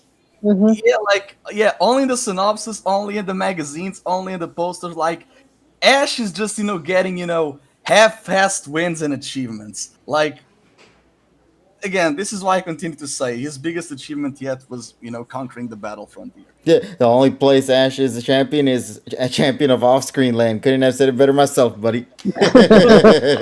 All right. That's true. Champion of off-screen. With that being said, I noticed we went overboard. That's perfectly fine because there was a lot to address in this episode, and hopefully we managed to get everything that we needed to say across. But of course, as usual, ladies and gents, it's time for us to go and wrap things up for tonight. So let's take a little second to, first of all, I want to thank Kuro as well for joining us today and sharing your input on some of the stuff we talked about within the games and, of course, in the anime as well, because there were some things I knew of that you addressed in this one that really helped change things up as well for the perspective of this episode and, of course, the games itself. So thank you, Kuro. Would you like to let people know where they could find you, though, buddy? Kuro Blitz on YouTube, Kuro Blitz 96 on Twitter. Thank you for having me, KG. Like, it was a follow-up to the other Sinnoh time that I was here. Yeah, that's why I brought you back, man, because you were there for the discussion on the trailers when they first came out. You're back again for this one, and coincidentally, also had a Sinnoh episode to go along with that, too. So it all just works together in the end. Journeys is Diamond and Pearl, too, with a sprinkle of Galar sometimes. Nah, that's being disrespectful to Diamond and Pearl, the original. But yeah, so thank you, Kuro, though, for hopping on through. Much appreciated on that. Our buddy Tasso was supposed to also come here today as well. Unfortunately, Tasso had some complications with the internet, from what it seems, so he wasn't able to join us for today. Maybe he'll join us next week. I really can't say for certain. But yeah, unfortunately, Tasso had some complications with the internet, so you just know that he was supposed to come for this one. I did mention it earlier. Hopefully everything will be okay for him, though. So yeah, with that now out of the way, let's go and talk about a couple of things that we're going to be doing within this week. Obviously, tomorrow, as you guys know, we are going back into the world of B2W2. We still have an adventure to go through in that first playthrough of mine for that game. I'm not sure where the hell story's going so far, but that last part, if you haven't watched it yet, you definitely are missing out on something big that really played off in that session. Moving along, though, Wednesday, obviously, we're going to be doing a Pokemon Sword and Shield Shiny Hunt continuation for that one as well. So make sure to tune in for that to continue seeing if I will potentially get a Shiny Latias, because Emmy ended up getting it, not me, and I'm still surprised by that. That was so funny. No, Tyrone, I don't know if you know the full context behind that story. Emmy, when she got the DLC, she never actually went to not the Isle of Armor, but the Crown's Tundra. So she had to go through all the story stuff real quick just to get access to the cave. But the thing is that was her first time in that said cave. In that trial that we did for the Latias hunt. So on her very first attempt in the Dynamax Adventures, she successfully found the Shiny Latias on her first try. Beginner's luck. Christ. I have never seen that play away like that, man, but that was incredible, and I was so happy we caught that. So she got your luck? Yeah, she got my luck in that instant. Damn. But I was very happy to see that How's she it got feel, it. Though. KG? Oh, great, man. That means we got a shiny Yeah, on fuck stream. you. Dude, I got a shiny in B2W2. Let me share the shinies, damn it. That's fair. That you did get a shiny. Exactly. I can't remember. Wait, what was the shiny again? Golduck? Golduck, and it was a duck. Look at that. Beautiful time, you know? Yeah. So of course, Tyrone, obviously Thursday, we're gonna be doing something together on that day, which is the Smash thingy mabob, I think you said. So we're gonna be having it for that. Smash 20. I gotta talk with Lady Luck and see what's going on there. But yeah, the Smash tournament is supposed to be. And then Friday, of course, reactions. However, Tuesday is gonna be a very interesting day. Tyrone, I think you might need to address this because you are the one that's going to take it on your channel. Plant fucking Mario Party 3. And luck really means absolutely shite. Well, actually, no, it actually means more than ever in that game because the way the map is structured in Mario Party 3 is chaos. I'm going to just tell you this right now, Tyrone. Mario Party 2 was probably the most balanced in terms of map structures. Mario Party 3 is chaos at its absolute peak. And that's why I love Mario Party 3 so much. And I'm curious to see how your Mario Party experience is going to turn out when we play that tomorrow. So, ladies and gents, Mario Party 3 is finally coming. And then I assume after the Mario Party 3, we will get into Super Mario Party or whatever the Mario Party Superstars game is called soon after that as well. So make sure to look forward to a lot of quality Mario Party content these next upcoming weeks, ladies and gents. We'll keep you guys updated. Hell, we might even have a person come on through as well, depending if the said person will come with us for that moving forward. We'll see. Mhm. But for now, I think that's really it. Tyrone, do you have any other big streams to talk about? Indivisible on Wednesday, and then Thursday, like I said, the Smash tournament potentially, and then on Sunday we've got Persona 5 Royal. So, and again, like I said, on Monday, today I rated KG, but we were doing Pokemon Showdown. So I asked the audience who watched me if you guys want me to do that again. So I might make a poll and see what goes on, because that was kind of fun. I don't want to make it a regular Monday thing though, because I don't want to let people down if I don't deliver. But it was fun to like do it off the grid, like Every stream. now and then, you know what I mean? Yeah, every now and then. But yeah, that's all I got. All right, then. So, once again, thank you everybody here in this call, to Kuro Blitz, to Nessa, to Tyrone. For Kuro, once again, he told you where you can follow him at. For Nessa and Tyrone, links are in the description down below in the Amigos section. And tune in tomorrow on my channel to see the Mario Party and the Pokemon Black 2 White 2 stuff, because I'm also going to be recording that just to save it for, like, stuff for later. Like I did with the Mario Party 2. They're actually on the YouTube channel. I just need to update them for later and upload them.